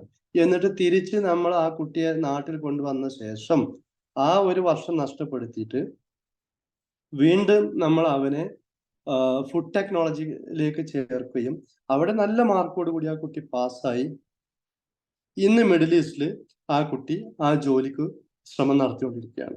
So these are the changes. അപ്പൊ നമ്മൾ കരിയർ കൗൺസിലേഴ്സ് എന്ന് പറയുമ്പോൾ നമ്മൾ പലപ്പോഴും കുട്ടികളുടെ കരിയർ നശിപ്പിക്കുന്ന ആളുകളാവരുത്. നിങ്ങൾക്ക് കഴിയുമെങ്കിൽ if you are confident do career counselling properly, otherwise say good bye. ഇത് വളരെ സെൻസിറ്റീവ് ഏരിയ ആണ്. പലപ്പോഴും നമ്മൾ ആളുകൾ ശപിച്ചു കളയും നമ്മുടെ പിന്നെ പ്രവർത്തനം തെറ്റിക്കഴിഞ്ഞാൽ. പിന്നെ ഒരു ഓപ്ഷൻ എന്തെന്ന് വെച്ചാൽ എക്സ്പീരിയൻസ്ഡ് ആയിട്ടുള്ള കരിയർ കൗൺസിലേഴ്സുമായി ഫ്രീക്വന്റ് ആയിട്ട് കമ്മ്യൂണിക്കേറ്റ് ചെയ്യുക, അവരുടെ സക്സസ് സ്റ്റോറീസ് നമ്മൾ മനസ്സിലാക്കുക, എത്ര ആളുകൾ അവരെ രക്ഷപ്പെടുത്തിയിട്ടുണ്ട്, എത്ര കുട്ടികളെ രക്ഷപ്പെട്ടു വന്നിട്ടുണ്ട്, അത് എങ്ങനെയാണ് അവർ കൈകാര്യം ചെയ്യുന്നത്, ഇതെല്ലാം പഠിക്കുമ്പോൾ മറ്റുള്ളവരുടെ ഹിസ്റ്ററി നിങ്ങൾക്ക് ക്യാപിറ്റലൈസ് ചെയ്തുകൊണ്ട് നിങ്ങൾക്ക് അതിന് ബെനിഫിറ്റ് ആക്കി എടുക്കാൻ പറ്റും. പിന്നെ മറ്റൊന്ന്, സമയം തീരാറായോ? ഹലോ, കേൾക്കുന്നുണ്ടോ? ഒരു 10 മിനിറ്റ് കൂടി തോന്നും. ഓക്കെ, ഞാൻ കുറച്ച് രണ്ട് സ്ലൈഡും കൂടി സംസാരിക്കാൻ. കൗൺസിലിംഗ് സ്കിൽസ് എന്ന് പറയുന്നത് ഞാൻ നേരത്തെ പറഞ്ഞു, നിങ്ങൾക്ക് കാര്യമായി വേണ്ട കാര്യങ്ങളിൽ ഏറ്റവും പ്രധാനപ്പെട്ടത് മാത്രമേ ഇവിടെ ഞാൻ നോട്ട് ചെയ്തെന്നുള്ളൂ. അത് ഒന്ന് എംപത്തറ്റിക് ആണ്. അതായത് നമ്മളോട് ഒരു കാര്യം ഒരാൾ പറഞ്ഞു കഴിഞ്ഞാൽ അതിനൊരു പരിഹാരം പരിഹാരം കണ്ടെത്തി അത് പരിഹരിക്കുന്ന ഒരു സ്വഭാവ സവിശേഷതക്കുള്ള ഒരു ഗട്സ് ഉണ്ടല്ലോ, ഇതിനാണ് നമ്മൾ എംപതി എന്ന് പറയുന്നത്. അല്ലാതെ നമ്മൾ കേട്ടു ഓ അയ്യോ പാവം എന്ന് പറഞ്ഞാണ്ട് അവനെ പറഞ്ഞയക്കുന്നതാണെങ്കിലോ അത് സിമ്പതിയായി പോകും. സോ നിങ്ങൾ 100% എംപത്തറ്റിക് ആയിരിക്കണം. അതുപോലെ തന്നെ ട്രസ്റ്റ് വർത്തി ആയിരിക്കണം. എന്താ ട്രസ്റ്റ് വർത്തി എന്ന് പറഞ്ഞാൽ, നിങ്ങളോട് ഒരാള് ഒരു കാര്യം നിങ്ങളുടെ മുഖത്ത് നോക്കി ഒരു മൂന്നാമത് ഒരാളില്ലാത്ത അവസ്ഥയിൽ പറയുന്ന എല്ലാ കാര്യങ്ങളും അതൊരു രഹസ്യ സ്വഭാവമുള്ളതായിരിക്കും. അത് പലപ്പോഴും നമ്മൾ തമാശകളാണെങ്കിലും അതിന് രഹസ്യ സ്വഭാവം ഉണ്ടാവും. പേഴ്സണൽ ഇഷ്യൂസ് ആണെങ്കിലും അതിന് രഹസ്യ സ്വഭാവം ഉണ്ടാവും. അതൊരു മൂന്നാമൻ അറിയാതിരിക്കുക എന്നുള്ളതാണ് ഏറ്റവും നല്ല ക്വാളിറ്റി. ഫോർ എക്സാമ്പിൾ, നമ്മുടെ മതങ്ങളില് ഈ ഒരു സിസ്റ്റം നമ്മളെ പഠിപ്പിക്കുന്നുണ്ട്. ഞാനൊരു ഉദാഹരണം പറഞ്ഞുതരാം. നമ്മുടെ ക്രിസ്ത്യൻ കമ്മ്യൂണിറ്റിയിൽ നമ്മൾ എന്തുകൊണ്ടാണ് പിന്നെ അച്ഛൻ എന്ന് വിളിക്കുന്നത്? അതൊരു സൈക്കോളജിക്കൽ ടേം ആണ്.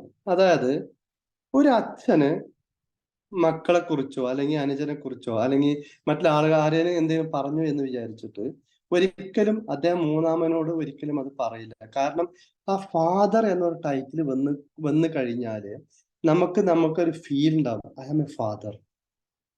അതുകൊണ്ടാണ് നമ്മൾ അവരെ അച്ഛൻ എന്ന് വിളിക്കുന്നത്. കാരണം അവരെ അച്ഛൻ നമ്മൾ എന്ന് വിളിച്ചില്ല എങ്കിൽ there is a chance to lose the news. എന്നതുപോലെ ഒരു പള്ളിയിൽ അച്ഛൻ എങ്ങനെയാണോ നമ്മളെ കേൾക്കുന്നത് എന്നതുപോലെ വളരെ ട്രസ്റ്റ് വർത്തിയായിട്ട് നിങ്ങൾക്ക് കാര്യഗൗരവത്തോടു കൂടി അവരെ കേൾക്കാനും ഉൾക്കൊള്ളാനും പരിഹാര മാർഗങ്ങൾ എമ്പത്തറ്റിക്കായി നിങ്ങൾക്ക് നിർദ്ദേശിക്കാനും കഴിഞ്ഞാൽ അതാണ് ബേസിക്കലി ഏറ്റവും ഫസ്റ്റ് ക്വാളിറ്റി എന്ന് പറയുന്നത്. രണ്ടാമത് ട്രാൻസ്പെറന്റ് ആയിരിക്കണം, അതുപോലെ ഒബ്സർവന്റ് ആയിരിക്കണം. എന്താ ട്രാൻസ്പെറന്റ് എന്ന് പറഞ്ഞാല്, ഞാൻ നേരത്തെ നിങ്ങളോട് പറഞ്ഞു 80-20 റൂള് ഞാൻ പറഞ്ഞല്ലോ. അതിന് പറയുന്ന മറ്റൊരു വാക്കാണ് നമ്മൾ ട്രാൻസ്പെറന്റ്. അതായത് നമ്മളോട് ഒരു കാര്യം ആൾ പറയുമ്പോൾ പലപ്പോഴും നമുക്ക് തോന്നും ഈ കാര്യം ഈ ചങ്ങാതി പറയുന്നതെല്ലാം തെറ്റാണ്, ഇത് അങ്ങനെ ആയിരിക്കാൻ ചാൻസ് ഇല്ല, ഇങ്ങനെ ആവാം എന്നെല്ലാം നമ്മുടെ മൈൻഡ് ഇരുന്ന് വെറുതെ കണക്ക് കൂട്ടി പലതും നമുക്ക് പറയും. പക്ഷേ നിങ്ങളുടെ ശരികളെല്ലാം നിങ്ങൾ മാറ്റിവെച്ച് നിങ്ങളോട് ആര് എന്താണോ പറയുന്നത് അദ്ദേഹത്തെ നമ്മൾ ഫസ്റ്റ് ഉൾക്കൊള്ളുക. എന്നതിന് ശേഷം നിങ്ങൾ ട്രാൻസ്പെറന്റ് ആണ് എന്ന് അദ്ദേഹത്തിന് ബോധ്യമാവുന്ന രൂപത്തിൽ പറയുക. പക്ഷെ നിങ്ങൾക്ക് പറയാൻ പറ്റുമ്പോൾ ഒരു പ്ലാൻ എയും ഒരു പ്ലാൻ ബിയും പറയാം. എങ്ങനെ? ഓപ്ഷൻ കൊടുക്കാം. നിങ്ങൾ ഇന്ന കാര്യങ്ങൾ എന്നോട് പറഞ്ഞു. So option 1 is if this is the right direction you have this direction, plan A. അതല്ല, നിങ്ങൾ പറഞ്ഞത് തെറ്റാണ് എങ്കിൽ എൻ്റെ ഒരു ബെസ്റ്റ് ഓഫ് നോളജ് വെച്ചിട്ട് നിങ്ങൾ ചെയ്യേണ്ട കാര്യങ്ങൾ ഇങ്ങനെയാണ്, ഇതാണ് പ്ലാൻ ബി എന്ന് അവർക്ക് നമ്മൾ പറഞ്ഞു കൊടുക്കാൻ കഴിയണം. എല്ലാ ആളുകളും നമ്മളെ മുമ്പിൽ വന്നിട്ട് സത്യസന്ധമായി പറയുന്നോ അല്ലെങ്കിൽ സത്യം മാത്രമേ പറയൂ എന്ന് നമുക്ക് വാശി പിടിക്കാൻ കഴിയില്ല. So there is a chance that they will misguide you. ഇങ്ങനെ മിസ്ഗൈഡ് ചെയ്യുന്ന അവസ്ഥയിലേക്ക് നമ്മൾ വരുമ്പോൾ നമ്മൾ സ്വയം ട്രാൻസ്പെറന്റ് ആവുക. എങ്ങനെ? നമ്മളോട് തന്നെ നമ്മൾ ചോദ്യം ചെയ്യുക, ഇങ്ങനെ എന്നെ അവൻ മിസ്ഗൈഡ് ചെയ്താൽ I will be in trouble like this. So അവന്റെ ട്രബിൾ നമ്മൾ ഏറ്റെടുക്കാതെ you give the trouble back to him. Tell him this is the option 1 and this is the option 2. അങ്ങനെ ആവുമ്പോൾ അദ്ദേഹത്തിന് മനസ്സിലാവും ഞാൻ പറഞ്ഞത് അദ്ദേഹം കേട്ടിട്ടുണ്ട്, ഒബ്സർവ് ചെയ്തിട്ടുണ്ട്, കാര്യം മനസ്സിലായിട്ടുണ്ട്, അത് ഞാൻ പറഞ്ഞത് ഇങ്ങനെയാണ്, അദ്ദേഹത്തിന് മനസ്സിലായി, അതാണ് അദ്ദേഹം ഓപ്ഷൻ എ തന്നത്. അതല്ല, അദ്ദേഹത്തിന് കാര്യങ്ങൾ മനസ്സിലായ ശേഷം അത് തെറ്റാണ് എന്നും തെറ്റാണെങ്കിൽ ചെയ്യേണ്ട കാര്യമാണ് പ്ലാൻ ബിയില് എന്നും പറഞ്ഞു കഴിഞ്ഞാൽ ദ ജോബ് ഈസ് ഫിനിഷ്ഡ്. അതുപോലെ തന്നെ മറ്റൊന്ന്, നമുക്ക് ഏറ്റവും അധികം ഇമ്പോർട്ടന്റ് ആയിട്ട് കൗൺസിലേഴ്സിന് വേണ്ട ഒരു കാര്യമാണ് കോൺഫിഡന്റ് എന്ന് പറയുന്നത്. നോൺ ജഡ്ജ്മെന്റൽ ആവുക എന്നതും അതിന്റെ കൂടെ നമ്മൾ കൂട്ടി വായിക്കണം. എങ്ങനെ? എന്താണ് കോൺഫിഡന്റ് എന്ന് പറഞ്ഞാൽ, നമ്മൾ കൗൺസിലിങ്ങിന് ഇരിക്കുമ്പോൾ കൗൺസിലിങ്ങുമായി ബന്ധപ്പെട്ട കേസാണോ ഈ വരുന്നത് എന്ന് ആദ്യം നമുക്കൊരു ബോധ്യം ഉണ്ടാവണം. അതല്ല, കൗൺസിലിങ്ങുമായി ബന്ധപ്പെട്ട് ഈ പറയുന്ന കക്ഷിയുടെ പ്രശ്നങ്ങൾ വേറൊരു പിന്നെ എക്സ്പെർട്ടിന്റെ മുന്നിലേക്ക് ഞാൻ ഫോർവേഡ് ചെയ്യണമെന്ന് നിങ്ങൾക്ക് മനസ്സിലായി കഴിഞ്ഞാൽ ഉടനെ നമ്മൾ അദ്ദേഹത്തിന്റെ സംസാരം കേട്ട ശേഷം വളരെ സത്യസന്ധമായിട്ട് പറയാം, നിങ്ങളുടെ പ്രശ്നം എന്ന് പറയുന്നത് എനിക്ക് കൈകാര്യം ചെയ്തതിനേക്കാൾ ബെറ്റർ ആയിട്ട് മറ്റൊരാൾക്ക് കൈകാര്യം ചെയ്യാൻ പറ്റും, അതുകൊണ്ട് ഞാൻ നിങ്ങളെ അങ്ങോട്ട് ഫോർവേഡ് ചെയ്യുന്നു എന്ന്. ഞാനൊരു എക്സാമ്പിൾ പറയാം. എനിക്ക് എൻ്റെ ഒരു ഫ്രണ്ട്, ഞാനൊരു ഒരു പിന്നെ സ്റ്റോറി മാനിപ്പുലേറ്റ് ചെയ്ത് പറയാണ്, എക്സാക്റ്റ് ആയിട്ട് നിങ്ങൾ എടുക്കരുത്, കാരണം സ്റ്റോറി ഫാക്ട് ഈസ് ഫാക്ട്. ഇതിൽ പറയുന്നത് ഒരു ആൾക്ക് അദ്ദേഹത്തിന്റെ ഭാര്യയുമായി അദ്ദേഹത്തിന് ശാരീരിക ബന്ധത്തിന് കഴിയുന്നില്ല എന്ന് അവന്റെ ജ്യേഷ്ഠന്റെ ഭാര്യയാണ് എന്നോട് വിളിച്ചു പറയുന്നത്. അപ്പോ എനിക്ക് അറിയില്ല എന്താണ് സത്യത്തിലെ പ്രശ്നം. പിന്നെ അവര് സ്ത്രീ ആയതുകൊണ്ട് ഞാൻ അധികം ഡീറ്റെയിൽഡ് ആയിട്ട് അവരോട് ചോദിക്കാൻ ഞാൻ പറഞ്ഞു, നിങ്ങൾ അവനോട് എനിക്ക് വിളിക്കാൻ പറയൂ, എന്നിട്ട് ഞാൻ നോക്കാമെന്ന്. പിറ്റേ ദിവസം ഈ കുട്ടി എന്നെ വിളിച്ചു. ഇവൻ എന്നോട് വിളിച്ച് പറഞ്ഞത് ഇവന് ഒട്ടും അതിന് കഴിയുന്നില്ല എന്നാണ്. അപ്പോ ഞാൻ എടുക്കുന്ന തീരുമാനം എന്താണെന്ന് വെച്ചാല്, അതിനൊരു മെഡിസിൻ കൊടുക്കാനോ അതിനൊരു മെക്കാനിസം കൊടുക്കാനോ I am unable, because I am not a clinical psychologist or a counselling expert. ഞാൻ പറഞ്ഞത്, ഞാൻ നിങ്ങൾക്ക് എന്നെക്കാൾ എക്സ്പെർട്ട് ആയ ഒരാളെ എനിക്ക് അതിന് ഉണ്ട്, ഞാൻ അങ്ങോട്ട് ഫോർവേഡ് ചെയ്യാമെന്ന് പറഞ്ഞു. കാരണം അദ്ദേഹത്തിന് ഹോർമോൺ ഇഷ്യൂസ് ഉണ്ട്, അത് നമുക്ക് കൈകാര്യം ചെയ്യാൻ പറ്റാത്ത ഏരിയ ആണ്. അതുകൊണ്ട് ഞാൻ പെരിന്തൽമണ്ണ ഉള്ള ഒരു ക്ലിനിക്കൽ സൈക്കോളജിസ്റ്റിനെ വിളിച്ച് ഞാൻ പറഞ്ഞു എൻ്റെ ഒരു ക്ലയന്റ് ആണ്, എൻ്റെ ഏരിയ അല്ല, അതുകൊണ്ട് ഞാൻ നിങ്ങൾക്ക് ഫോർവേഡ് ചെയ്യുന്നു എന്ന് പറഞ്ഞപ്പോൾ അതിന്റെ ഗുണവശം എന്താണെന്ന് വെച്ചാല്, ഫസ്റ്റ് ഞാൻ അദ്ദേഹത്തെ മിസ്മാനേജ് ചെയ്തിട്ടില്ല, രണ്ടാമത് ഞാൻ അദ്ദേഹത്തെ ഗൈഡ് ചെയ്തു, മൂന്നാമത് അദ്ദേഹത്തിന് ഞാൻ പ്രോപ്പർ ക്ലിനിക്കൽ സൈക്കോളജിസ്റ്റിന്റെ അടുത്ത് എത്തിച്ചു എന്നതാണ്. അപ്പൊ എൻ്റെ അടുത്ത് വന്നു എന്നത് അദ്ദേഹത്തിന് സമയം നഷ്ടപ്പെട്ടതായി തോന്നിയില്ല, അദ്ദേഹത്തിന് വാല്യൂ അഡീഷൻ ആണ് വന്നത്, അദ്ദേഹത്തെ ഞാൻ ലക്ഷ്യസ്ഥാനത്ത് എത്തിച്ചു. സോ നോൺ ജഡ്ജ്മെന്റൽ ആയിട്ട് എനിക്ക് തീർക്കാൻ പറ്റുമെന്നോ അല്ലെങ്കിൽ മറുമരുന്ന് ഉണ്ടോ എന്നോ നമ്മൾ പറയാതെ, if it is not your area, forward to the right direction. ഇതാണ് നമ്മൾ ശ്രദ്ധിക്കേണ്ടത്. മറ്റൊന്ന് റെസ്പെക്ട്ഫുൾ ആൻഡ് കമ്മ്യൂണിക്കേറ്റീവ് എന്നാ പറയുന്നത്. എന്താണ് റെസ്പെക്ട്ഫുൾ? സി, നമ്മൾ എന്ന് പറയുന്നത് MA സൈക്കോളജിയോ അല്ലെങ്കിൽ MSc സൈക്കോളജി ഒക്കെ കഴിഞ്ഞിരിക്കുന്ന ആളാണ്. നമ്മളടുത്ത് വന്നിരിക്കുന്നത് ചിലപ്പോൾ ഒരു 5ാം ക്ലാസ്സോ 8ാം ക്ലാസ്സോ ഒക്കെ പഠിച്ച വളരെ സാധാരണക്കാരനായ ഒരാളാവാം.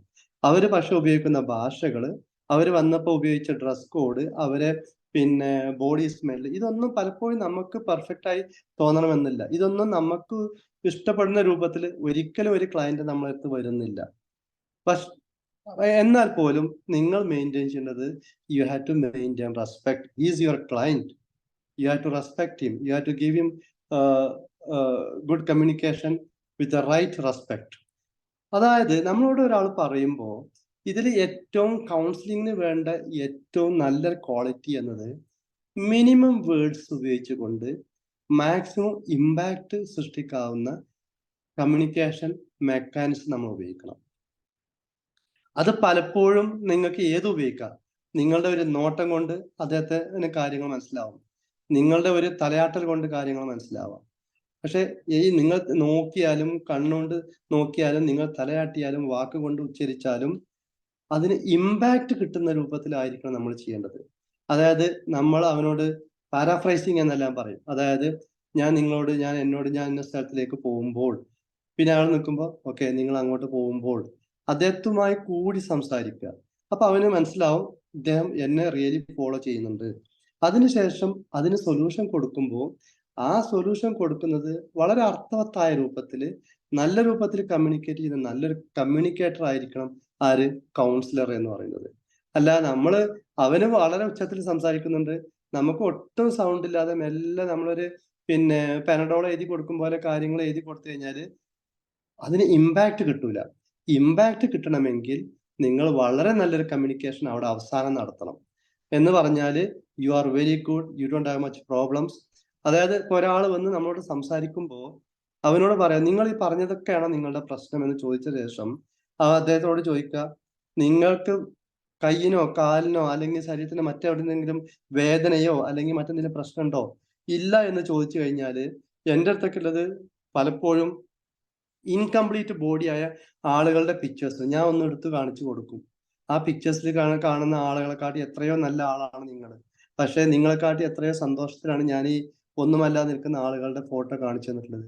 എന്തുകൊണ്ട് നിങ്ങൾക്ക് ഇവരെ പോലെ ചിന്തിച്ചുകൂടാ എന്ന് ഒരൊറ്റ വേർഡ് മാത്രം കൊടുത്താൽ മതി, അദ്ദേഹം പിന്നെ മനസ്സിലാക്കും യെസ് ഐ വാസ് റോങ്. എനിക്ക് ഇത്രയും ദൈവം തന്നിട്ടുണ്ടല്ലോ, എന്നിട്ട് ഞാൻ ഈ ചെറിയ പ്രശ്നത്തെ പെരുപ്പിച്ചുകൊണ്ട് ഞാൻ വലിയ സംഭവമാക്കിക്കൊണ്ട് ഞാൻ നടക്കുകയാണ്, എനിക്ക് ഒരു പ്രശ്നമില്ല, ഐ ആം ടോട്ടലി പെർഫെക്റ്റ് എന്ന് പറഞ്ഞുകൊണ്ട് അദ്ദേഹം കൈതന്നു പോകും. സോ നമ്മൾ ഏത് മെക്കാനിസമാണ് നിങ്ങൾ ഉപയോഗിക്കുന്നത്? വിഷ്വൽ മെക്കാനിസം ആണോ, വോയിസ് മെക്കാനിസം ആണോ, എന്താണ് നിങ്ങൾക്ക് ഉപയോഗിക്കാൻ പറ്റുന്നത്? അതല്ല, ഈവൺ ഒരു ടച്ച് പോലും നമുക്ക് കമ്മ്യൂണിക്കേറ്റീവ് മെക്കാനിസത്തിലേക്ക് നമുക്ക് കൊണ്ടുവരാൻ പറ്റും. സോ ഇങ്ങനെയൊക്കെ ആണെങ്കിലും ഒരു കൗൺസിലിംഗ് എക്സ്പെർട്ട് എന്ന് പറയുന്നത് ലൈഫ് ലോങ് ഈ ഷുഡ് ബി എ ലേണർ. എല്ലാ ദിവസവും ഓരോ കേസ് വരുമ്പോഴും നിങ്ങൾ ഒരു പുതിയ കേസ് പഠിക്കുകയാണ്. ഒരിക്കലും ഒരു കൗൺസിലിംഗ് റിപ്പീറ്റഡ് ആയിട്ട് വരുന്നില്ല. നിങ്ങൾ 50 വർഷം കൗൺസിലറായിട്ട് വർക്ക് ചെയ്താലും ഈ 50 വർഷം നിങ്ങൾ ഫേസ് ചെയ്ത ഓരോ ക്ലയന്റും ഒരിക്കലും റിപ്പീറ്റഡ് അല്ല. They are always something new case for you. ഇതാണ് നിങ്ങൾ മനസ്സിലാക്കേണ്ടത്. പിന്നെ കുറച്ചുകൂടി കാര്യങ്ങൾ ഈ ലാസ്റ്റ് സ്ലൈഡിൽ നമുക്ക് ശ്രദ്ധിക്കണം. കുറച്ച് പ്രിക്കോഷൻസ് എടുക്കുന്നത് നല്ലതാണ്. കാരണം ഇന്നത്തെ ചുറ്റുപാട് നിങ്ങൾ പേപ്പറൊക്കെ എടുത്ത് ശ്രദ്ധിച്ചാലേ, ഇപ്പോ സ്വന്തം അച്ഛനെതിരെ നമുക്ക് കോടതിയിൽ കേസുണ്ട്, അമ്മാവനെതിരെ കോടതിയിൽ കേസുണ്ട്, പള്ളിയിലച്ഛനെതിരെ കേസുണ്ട്, പള്ളിയിലെ ഉസ്താദിനെതിരെ കേസുണ്ട്. എന്താണ്? പോക്സോ കേസാണ്. Prevention of child sexual offence എന്നാണ് പിന്നെ ലോക്ക് പറയുന്നത്. ഇതെന്താണ്? 18 വയസ്സായ കുട്ടികളാണ് നിങ്ങളുടെ മുന്നിൽ വരുന്നത് എങ്കിൽ നിങ്ങൾ കുറച്ച് വിജിലന്റ് ആയിരിക്കണം, ആണാണെങ്കിലും പെണ്ണാണെങ്കിലും. കാരണം you are under the shadow of POCSO law. അങ്ങനെയാണ് എങ്കിൽ പറ്റുമെങ്കിൽ ഒരു മൂന്നാമത് ഒരാളെ നിങ്ങളുടെ കൂടെ ഇരുത്താൻ പറ്റുമെങ്കിൽ ഇരുത്തുക. അതല്ലെങ്കിൽ നിങ്ങളുടെ ഓഫീസിൽ ഒരു ഇൻ ക്യാമറ സിസ്റ്റം ഉണ്ട് എങ്കിൽ അത് വളരെ നല്ലതാണ്. കാരണം ഇൻ ക്യാമറ ഉണ്ട് എങ്കിൽ അഥവാ എന്തെങ്കിലും പ്രശ്നമുണ്ട് എങ്കിൽ നിങ്ങൾക്ക് ആ ക്യാമറ ക്ലിപ്പ് എടുത്ത് കൊടുത്തു കഴിഞ്ഞാൽ നിങ്ങൾക്ക് കോടതിയിൽ അത് കാണിച്ചു കൊടുത്ത് രക്ഷപ്പെടാൻ പറ്റും. മറ്റൊന്ന്, ഞാൻ നേരത്തെ പറഞ്ഞല്ലോ, നിങ്ങൾക്ക് നീഡ് അനാലിസിസ് പോലത്തുള്ള റെക്കോർഡ്സ്, അത്ര റെക്കോർഡുകൾ ഓരോ ക്ലയൻസും വരുമ്പോൾ നീഡ് അനാലിസിസും അവന്റെ വിസിറ്റ് റിപ്പോർട്ട്സും കാര്യങ്ങളും ഒരു ഫയലായി നിങ്ങൾ മെയിൻറ്റെയിൻ ചെയ്ത് കഴിഞ്ഞാൽ നിങ്ങൾക്ക് വളരെ പെർഫെക്റ്റ് ആയിട്ട് എന്ത് പ്രശ്നം വന്നാലും നേരിടാൻ കഴിയും. പിന്നെ അറ്റൻഡ് ഓൺലി കൗൺസിലിംഗ് പാർട്ട് എന്ന് പറഞ്ഞാല്, ഇപ്പോ നമുക്ക് മാനസികമായിട്ട് പല ശാരീരിക പ്രശ്നങ്ങൾ വരാറുണ്ട്. അതായത് അവർക്ക് ഹോർമോൺ ഇഷ്യൂസ് വരാറുണ്ട്, അതുപോലെ ഏജ് റിലേറ്റഡ് ഇഷ്യൂസ് വരാറുണ്ട്, പ്രീ മാരിറ്റൽ കേസസ്, പിന്നെ പോസ്റ്റ് മാരിറ്റൽ കേസസ്, അതുപോലെ പിന്നെ ധാരാളം കേസസ് നമുക്ക് വരാറുണ്ട്. അതുപോലെ പിന്നെ വെള്ളപ്പൊക്കം, ഇങ്ങനത്തെ പ്രശ്നങ്ങൾ വരുമ്പോൾ പല പ്രശ്നത്തിൽ നിന്ന് ആളുകളെ നമ്മൾ ഫേസ് ചെയ്യുമ്പോൾ അതിനൊക്കെ നമുക്ക് നമ്മുടെ കൗൺസിലിംഗ് എന്ന് പറയുന്നത് നമ്മളുടെ സ്കില്ലിലും നമ്മളുടെ പരിധിയിലും ഉള്ളതായിരിക്കണം. അത് ക്ലിനിക്കൽ കൗൺസിലിംഗിലേക്ക് പോകുന്ന ഒരു കേസാണ് എങ്കിൽ പിന്നെ അവിടെ ഒരിക്കൽ നമ്മൾ സമയം കളയരുത്. You just forward the case to the next counter. ഇത് ഞാൻ ചെയ്യേണ്ടതല്ല, നിങ്ങളുടെ ബെനിഫിറ്റിന് വേണ്ടി, നിങ്ങളുടെ പിന്നെ ആരോഗ്യത്തിന് മനസ്സിന് വേണ്ടി ഞാൻ അങ്ങോട്ട് ഫോർവേഡ് ചെയ്യുന്നു എന്നെല്ലാം പറയുക. തന്നെയുമല്ല, ക്ലിനിക്കൽ സൈക്കോളജിസ്റ്റുകളുടെ ഒരു ലിസ്റ്റ് നിങ്ങളുടെ അടുത്ത് ഉണ്ടായിരിക്കുന്നത് പലപ്പോഴും നല്ലതാണ്. അതായത് പിന്നെ പലപ്പോഴും നമുക്ക് സ്കിന്നുമായി ബന്ധപ്പെട്ടും സൈക്കോളജിക്കൽ ഇഷ്യൂസ് വരാം. അതുപോലെ ലേഡീസിന് പലപ്പോഴും പല പ്രശ്നങ്ങൾ വരുന്നുണ്ട്. പിന്നെ OCD പോലത്തെ അസുഖങ്ങൾ, അതൊക്കെ ഒരു 15 വയസ്സ് കഴിഞ്ഞാൽ വരുന്ന അസുഖങ്ങൾ പലതുണ്ട്. അപ്പൊ അതുകൊണ്ടാണ് ഞാൻ പറഞ്ഞത്, നിങ്ങൾ ഏജ് നോക്കുമ്പോൾ ഏതൊക്കെ അസുഖങ്ങളാണ് ഏതൊക്കെ ഏജ് ഗ്രൂപ്പിൽ വരുന്നത് എന്നെല്ലാം ഒരു ആവറേജ് ധാരണ ഒരു കൗൺസിലർക്ക് ഉണ്ടായിരിക്കണം. സോ ഇത്രയും കാര്യങ്ങളാണ് എനിക്ക് പിന്നെ ആധികാരികമായിട്ട് പറയാനുള്ളത്. 8:30 എന്നത് 8:27 ആയിട്ടുണ്ട്. I think rest 3 minutes will be easy enough for us to communicate with questions. Thank you very much. Thank you Amir sir. അപ്പോൾ അമീർ സാറിന്റെ നല്ലൊരു സെഷൻ നമ്മൾ കേട്ടു. അമീർ സാറിന്റെ ഒരു എക്സ്ക്ലൂസീവ് പാനൽ ഡിസ്കഷൻ സെഷൻ നമ്മുടെ ഏപ്രിൽ 13 പ്രോഗ്രാമിനുണ്ട്. അപ്പോൾ നിങ്ങൾ എല്ലാവരും ഈ സെഷൻ കേൾക്കുന്ന ആരെങ്കിലും ഇതുവരെ രജിസ്റ്റർ ചെയ്യാത്ത ആളുകളുണ്ടെങ്കിൽ ദയവേത് ഉടനെ രജിസ്റ്റർ ചെയ്യുക. ഏപ്രിൽ 13 പ്രോഗ്രാമിന് വളരെ പ്രഗത്ഭരായിട്ടുള്ള ഒരുപാട് ആളുകളുടെ ക്ലാസ്സുകൾ, ഇതുപോലത്തെ ഡെപ്ത് ഉള്ള ക്ലാസ്സുകൾ നമുക്ക് കേൾക്കാൻ പറ്റും. അപ്പോൾ എന്റെ നമ്പർ ഞാൻ ചാറ്റ് ബോക്സിൽ ഇട്ടിട്ടുണ്ട്, 9446568615. ഈ നമ്പറിലേക്ക് നിങ്ങൾ എന്നെ കോൺടാക്ട് ചെയ്യാം. ഇനി നമുക്ക് സാറിന്റെ അടുത്ത് നിന്ന്, അമീർ ഷാ സാറിന്റെ കയ്യിൽ നിന്ന് എന്തെങ്കിലും ഡൗട്ട്സോ മറ്റോ ചോദിക്കാനുണ്ടെങ്കിൽ ചോദിക്കുക. ഒരു കാര്യം കൂടി, നിങ്ങൾ പുതിയതായിട്ടൊന്ന് ആർക്കെങ്കിലും ഈ കോഴ്സിൽ ജോയിൻ ചെയ്യണമെന്ന് ആഗ്രഹം ഉണ്ടെങ്കിൽ എന്നെ ഈ നമ്പറിൽ വീണ്ടും കോൺടാക്ട് ചെയ്യുക. അപ്പൊ നമുക്ക് അതിന്റെ വിശദാംശം ഞാൻ പറഞ്ഞുതരാം. സംശയങ്ങൾ വരട്ടെ, സംശയങ്ങൾ ചോദിക്കാം.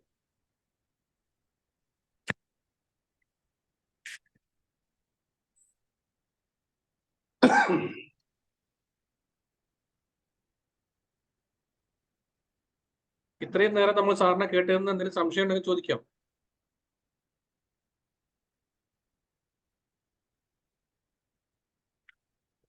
സാർ, എന്റെ പേര് പരീത് കുഞ്ഞ്, മൂവാറ്റുപുഴയാണ് വീട്. സെഷൻ വളരെ നന്നായിരുന്നു. സംശയം ചോദിക്കാനല്ല, സെഷനെ കുറിച്ചൊരു അഭിപ്രായം പറയാൻ വേണ്ടിയിട്ടാണ്.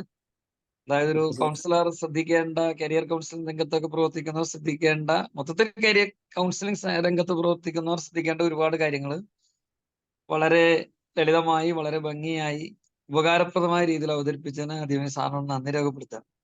Okay, thanks sir. Thank you sir. Thank you, thank you.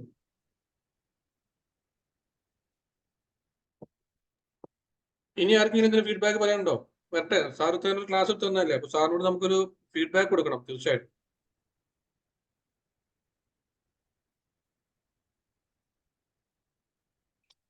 ഞാൻ നേരത്തെ പറഞ്ഞതാണ്, ഒരു കരിയർ കൗൺസിലർ എന്ന് പറയുന്നത് ലൈഫ് ലോങ് ലേണർ ആവണം എന്ന് പറയുമ്പോൾ നിങ്ങൾക്ക് എത്ര ട്രെയിനിങ് കിട്ടിയാലും നിങ്ങൾ എല്ലാ ട്രെയിനിങ്ങും അറ്റൻഡ് ചെയ്യണം. അതുപോലെ ഡോക്ടർ തരുന്ന എല്ലാ കോഴ്സുകളും നിങ്ങൾ അറ്റൻഡ് ചെയ്തിട്ട് അതിന്റെ ഒരു ബെനിഫിഷ്യറി ആണ്. ഇപ്പൊ നമുക്ക് ഇനി കുറച്ച് കഴിഞ്ഞാൽ ഏതാനും വർഷം കൊണ്ട് RCI, rehabilitation council of India, ഇതിന് ഒരു ഗൈഡ് ലൈൻസ് കൊണ്ടുവരുന്നുണ്ട്. അപ്പോ പലപ്പോഴും അതിന്റെ ഒരു എഡ്യൂക്കേഷൻ ക്വാളിഫിക്കേഷൻ മിനിമം അവർ ഡിമാൻഡ് ചെയ്യുന്നത് MA സൈക്കോളജി അല്ലെങ്കിൽ MSc സൈക്കോളജി ആണ്. അതുകൊണ്ട് ഞാൻ ഡോക്ടറുമായി ഇത് ഓൾറെഡി സംസാരിച്ചു കഴിഞ്ഞിട്ടുണ്ട്, നമ്മൾ ആളുകൾക്ക് ഇത് പ്രൊമോട്ട് ചെയ്യാൻ. അപ്പോ എന്നും നിങ്ങൾ ഏറ്റവും best of best industry knowledge ഉള്ള ആളുകളായിരിക്കുക എന്നുള്ളതാണ് ഇതില് എനിക്ക് നിങ്ങളോട് പറയാനുള്ളത്. ഇപ്പൊ സാറ് പറഞ്ഞ ഈ career councillor life long learner ആയിരിക്കണം എന്നുള്ളത് ആണ് അടിവരയിടേണ്ട പോയിന്റ്. കാരണം മറ്റ് കൗൺസിലിങ്ങിന്റെ പ്രൊസീജിയറൊക്കെ ഏതാണ്ട് നൂറ്റാണ്ടുകളായി തുടരുന്ന അതേ രീതി തന്നെയൊക്കെ ആയിരിക്കും പോവുക. ഇവിടെ കരിയറിൽ പുതിയ തരം കോഴ്സുകൾ വരുന്നു, അതിന്റെ അഡ്മിഷൻ പ്രോസസ്സിൽ വ്യത്യാസങ്ങൾ വരുന്നു, എൻട്രൻസുകളിൽ പോലും ഓരോ വർഷവും ഒരുപാട് വ്യത്യാസങ്ങൾ വന്നുകൊണ്ടിരിക്കുന്നു. ഇപ്പൊ ഉദാഹരണം തന്നെ ഈ വർഷം തന്നെ കേരളത്തില് BSc നഴ്സിംഗിന് എൻട്രൻസ് ആയിരിക്കും എന്ന് പറഞ്ഞിട്ട് ഇപ്പൊ ലാസ്റ്റ് പറയുന്നത് ഈ വർഷം എൻട്രൻസ് ഇല്ല എന്നാക്കിയിട്ടുണ്ട്. അപ്പൊ ഇത്തരത്തിലുള്ള ഒരുപാട് മാറ്റങ്ങൾ ഈ ഫീൽഡിൽ വന്നുകൊണ്ടിരിക്കുന്നത് ഒരുപാട് ആളുകൾക്ക് അറിയില്ല. ആളുകളൊക്കെ ഇപ്പൊ BSc നഴ്സിംഗിന് എൻട്രൻസ് വേണം എന്ന് വിചാരിച്ചിരിക്കുന്നവരുണ്ട്, ഇത് ഏത് എൻട്രൻസ് ആണെന്ന് ചോദിച്ചുകൊണ്ടിരിക്കുന്നവരുണ്ട്. അപ്പോൾ കേരളത്തില് ഈ വർഷം അങ്ങനെ അല്ല എന്നാണ് നിലവിലെ പ്രൊസീജിയർ അനുസരിച്ച് പോകുന്നത്. ഇപ്പൊ നിലവിൽ എൻട്രൻസ് തീരുമാനിച്ചിട്ടില്ല എന്നുള്ളത്. അപ്പൊ അതുകൊണ്ട് ലൈഫ് ലോങ് ലേണർ എന്ന പോയിന്റ് വളരെ പ്രധാനപ്പെട്ടത് തന്നെയാണ്. Thank you sir. Thank you സാറേ. സിമ്പതി എമ്പതി ഒന്ന് എക്സ്പ്ലെയിൻ ചെയ്തരാമോ ഒന്നുകൂടി ഒന്ന്? സിമ്പതി എന്ന് പറയുന്നതേ, ഇപ്പൊ നമ്മുടെ ഗ്രൂപ്പില് ഇതിലിപ്പോ ഒരു 10-20 ആൾക്കാരുണ്ട്. ഇതില് ഇപ്പൊ നമ്മളെ ഒരു ആക്സിഡന്റ് നിങ്ങൾ കാണുകയാണ്. ആ ആക്സിഡന്റിൽ ആളുകൾക്ക് പരിക്ക് പറ്റിയിട്ടുണ്ട്. അതില് കുറെ ആളുകൾ അയ്യോ പാവം അദ്ദേഹത്തിന് കാല് പൊട്ടി, മുറിവ് പൊട്ടി എന്നിട്ട് ഭയങ്കര വിഷമം കാണിച്ചു നിൽക്കുന്ന കുറെ ആളുകൾ നമ്മുടെ ആ വണ്ടിക്ക് ചുറ്റും നമ്മൾ കാണും. അതേ അവസരത്തില് അത്തരം കാര്യങ്ങളൊന്നും ചെയ്യാതെ അവരെന്ത് ചെയ്യും, മറ്റുള്ള ആളുകൾ എന്ത് ചെയ്യും, പെട്ടെന്ന് വേറൊരു വാഹനത്തെ തടഞ്ഞു നിർത്തുന്നു, അതുപോലെ ഇദ്ദേഹത്തെ വണ്ടിയിൽ നിന്ന് മാറ്റിയെടുക്കുന്നു, അദ്ദേഹത്തിന് വേണ്ട ശുശ്രൂഷ നൽകുന്നു, അദ്ദേഹത്തെ ഹോസ്പിറ്റലിലേക്ക് കൊണ്ടുപോകുന്നു. അപ്പൊ ഒരേ ഇൻസിഡന്റിൽ നിങ്ങൾ 2 ഗ്രൂപ്പ് ആളുകളെ നിങ്ങൾ കണ്ടു. ഇതില് ആദ്യം കണ്ട ആളുകൾ എന്താ ചെയ്തത്, അവര് നോക്കുകുത്തി അവരിങ്ങനെ എന്താണ് ദൃക്സാക്ഷികളായി നിൽക്കുന്ന ഒരവസ്ഥയും, പക്ഷെ അവർക്ക് വിഷമമുണ്ട്. ഇതിനാണ് സിമ്പതി എന്ന് പറയുന്നത്. അതേ അവസരത്തില് മറ്റാളുകൾ എന്ത് ചെയ്തു, അതിനൊരു പരിഹാരം കാണുന്നുണ്ട്. അതിനാണ് എമ്പതി എന്ന് പറയുന്നത്. നമുക്ക് എമ്പതിയാണ് ആവശ്യം, സിമ്പതി ആവശ്യമല്ല. മനസ്സിലായോ സാറേ? സിമ്പതി എന്താണ്, എമ്പതി എന്താണ്? Very good explanation. ഇത് ഞാൻ സിമ്പതി ആൻഡ് എമ്പതിക്ക് ഞാൻ ഇത്രയും നല്ലൊരു എക്സ്പ്ലനേഷൻ ആദ്യമായിട്ട് കേൾക്കുകയാണ്. നന്നായിട്ടുണ്ട് sir, thank you so much. അപ്പോൾ വരട്ടെ, ഇനിയും ഫീഡ്ബാക്കുകളും ചോദ്യങ്ങളൊക്കെ വരട്ടെ. ഒരു പരിഹാരം കാണുന്ന ഒരു മൈൻഡിനെയാണോ ഈ എമ്പതി കൊണ്ട് ഉദ്ദേശിക്കുന്നത്? യെസ്, എമ്പതി. പൊതുവെ ഈ ലീഡേഴ്സ് എന്ന കമ്മ്യൂണിറ്റിയിൽ വരുന്ന എല്ലാ ആളുകളും എമ്പത്തറ്റിക് മൈൻഡുള്ള ആളുകളാണ്. ഒരിക്കലും സിമ്പതി ഉള്ള ആളുകൾക്ക് ഒരു ലീഡർ ആവാൻ കഴിയില്ല. എമ്പതി എന്ന് പറഞ്ഞാൽ ശരിക്കും സാറേ ഇപ്പൊ പലപ്പോഴും നമ്മുടെ പല കുടുംബങ്ങളും തകരുന്നതിന് ഒരു കാരണം ആ കുടുംബത്തില് ഒരു വ്യക്തി പോലും എമ്പത്തറ്റിക് അല്ലാത്തത് കൊണ്ടാണ്. അതുകൊണ്ട് നമ്മൾ പറയുന്നത് കുട്ടികൾക്ക് ലീഡർഷിപ്പ് കൊടുക്കണമെന്ന് പറയുന്നത് അതുകൊണ്ടാണ്. അതായത് സാഹചര്യം മനസ്സിലാക്കി, ആവശ്യം മനസ്സിലാക്കി, ചുറ്റുപാട് മനസ്സിലാക്കി നമുക്ക് സ്വയം തീരുമാനമെടുക്കാനും കോൺഫിഡന്റോട് കൂടി അത് നടപ്പിലാക്കാനുള്ള കഴിവിനെയാണ് നമ്മൾ ലീഡർഷിപ്പ് എന്ന് പറയുന്നത്. ഈ ലീഡർഷിപ്പ് ഉണ്ട് എങ്കിൽ, നമ്മുടെ കൂട്ടത്തിൽ ലീഡർ ഉണ്ട് എങ്കിൽ നമുക്ക് ഒട്ടും പേടിക്കാനില്ല. ആ ലീഡർ നമ്മളെ ഹെൽപ്പ് ചെയ്യും. അതേ അവസരത്തിൽ നമ്മൾ 10 ആള് പോകുമ്പോൾ നമുക്കൊരു ലീഡർ ഇല്ല എങ്കിൽ നമ്മൾ 10 ആളും അപകടത്തിലാണ്. അപ്പൊ കുടുംബത്തിലാണേലും ഫ്രണ്ട്സിന്റെ അടിയിലാണേലും കമ്പനിയിലാണേലും നമ്മൾ ചോദിക്കണം നമ്മുടെ ലീഡർ ആരാ നമുക്ക് ചോദിച്ചാൽ ചൂണ്ടിക്കാണിക്കാൻ കഴിയണം. അത്തരം ആളുകൾക്കാണ് എംപത്തറ്റിക് സൈക്കോളജി ഉണ്ടാവുക. അവരാണ് പ്രശ്നപരിഹാരം ഉണ്ടാക്കുക. ഞാൻ എൻ്റെ ഒന്ന് കൂട്ടിച്ചേർക്കാം. സിമ്പതി എന്ന് പറഞ്ഞാൽ മറ്റൊരാളുടെ അവസ്ഥ കണ്ടിട്ട് അതിലൊരു സഹതപിക്കുന്ന ഒരു റോളിൽ അവിടെ അവസാനിക്കും. ഓക്കെ, അയ്യോ കഷ്ടമായി പോയിട്ടോ എന്ന് പറഞ്ഞാൽ അവിടെ അവസാനിക്കും. എമ്പതി എന്ന് പറഞ്ഞാൽ ഒരു പടി കൂടി കടന്ന് അയാളുടെ കാഴ്ചപ്പാടിലൂടെ നോക്കി കണ്ടിട്ട്, ആ വിഷയത്തെ നോക്കി കണ്ടിട്ട് ഒന്ന് പരിഹരിച്ചെടുക്കാൻ ശ്രമിക്കും. അയാളൊന്ന് ആ പ്രശ്നത്തിൽ നിന്ന് ഊരിയെടുക്കാനുള്ള എന്തെങ്കിലും ഒരു കൈസഹായം കൊടുക്കാനുള്ള ഒരു പ്രേരണ ഉണ്ടാവും. അതാണ് എമ്പതി എന്ന് പറയുന്നത്. ഓക്കെ, അതെ, ഞാൻ ഇപ്പൊ ഇന്നലെ ഞാൻ കണ്ട ഒരു ന്യൂസ് ഞാൻ കാണിച്ചു തരാം. ഇപ്പൊ നമ്മുടെ നാട്ടില് ഉത്സവത്തിന്റെ സീസണാണ്. നമുക്കറിയാം നല്ല ചൂടുള്ള ടൈമില് എത്രയോ ആനകള് പിന്നെ മതളകി റോഡിലൂടെ ഓടുന്നു, ആളുകളെ ആക്രമിക്കുന്നു, പലപ്പോഴും ജീവൻ നഷ്ടപ്പെടുന്ന ഒരു സംഭവം ഇന്നും എന്നും ഉണ്ട്. പക്ഷെ ഇന്നലെ ഒരാള് ടി വിയിൽ വന്നിട്ട് അതിനൊരു പരിഹാരം കാണിച്ചു. അദ്ദേഹം കണ്ടെത്തിയത് ഒരു ഡിവൈസ് അദ്ദേഹം അതിന് കണ്ടെത്തി. ആ ഡിവൈസ് കാലിൽ കെട്ടിക്കഴിഞ്ഞാല് ഏത് സമയത്താണ് ആനക്ക് പിന്നെ സൈക്കോളജിക്കൽ മൈൻഡ് ചേഞ്ചസ് വരുന്നത് അത് റീഡ് ചെയ്യുന്നു. അതുപോലെ തന്നെ അഥവാ ആന പെട്ടെന്ന് ഇടഞ്ഞു ഓടുകയാണെങ്കിൽ ഒരൊറ്റ ബട്ടൺ ഉപയോഗിച്ചുകൊണ്ട് ആനയെ അവർക്ക് തളക്കാൻ കഴിയും. അപ്പൊ നമുക്ക് വടി വേണ്ട, കയറ് വേണ്ട, ആളുകൾ മുന്നോട്ട് ഓടേണ്ട ആവശ്യമില്ല. ഇതാണ് എമ്പതി എന്ന് പറയുന്നത്. അതായത് ഒരു ആനയെ തളക്കാൻ ഇതുവരെ നമുക്കൊരു പരിഹാരം കിട്ടിയിരുന്നില്ല. പക്ഷെ ഇന്ന് ഒരു കുട്ടി ഒരു എഞ്ചിനീയർ അതിന് പരിഹാരം കണ്ടെത്തിയിട്ടുണ്ട്, അതിന് പാറ്റന്റ് എടുത്തിട്ടുണ്ട്. അപ്പൊ ഒരു വിഷയത്തില് അത് അയാളുടെ ഒരു ടെക്നിക്കൽ സ്കില്ലല്ലേ? അല്ല, ടെക്നിക്കൽ സ്കില്ലാണേലും അതൊരു എംപത്തറ്റിക് മെത്തേഡാണ്.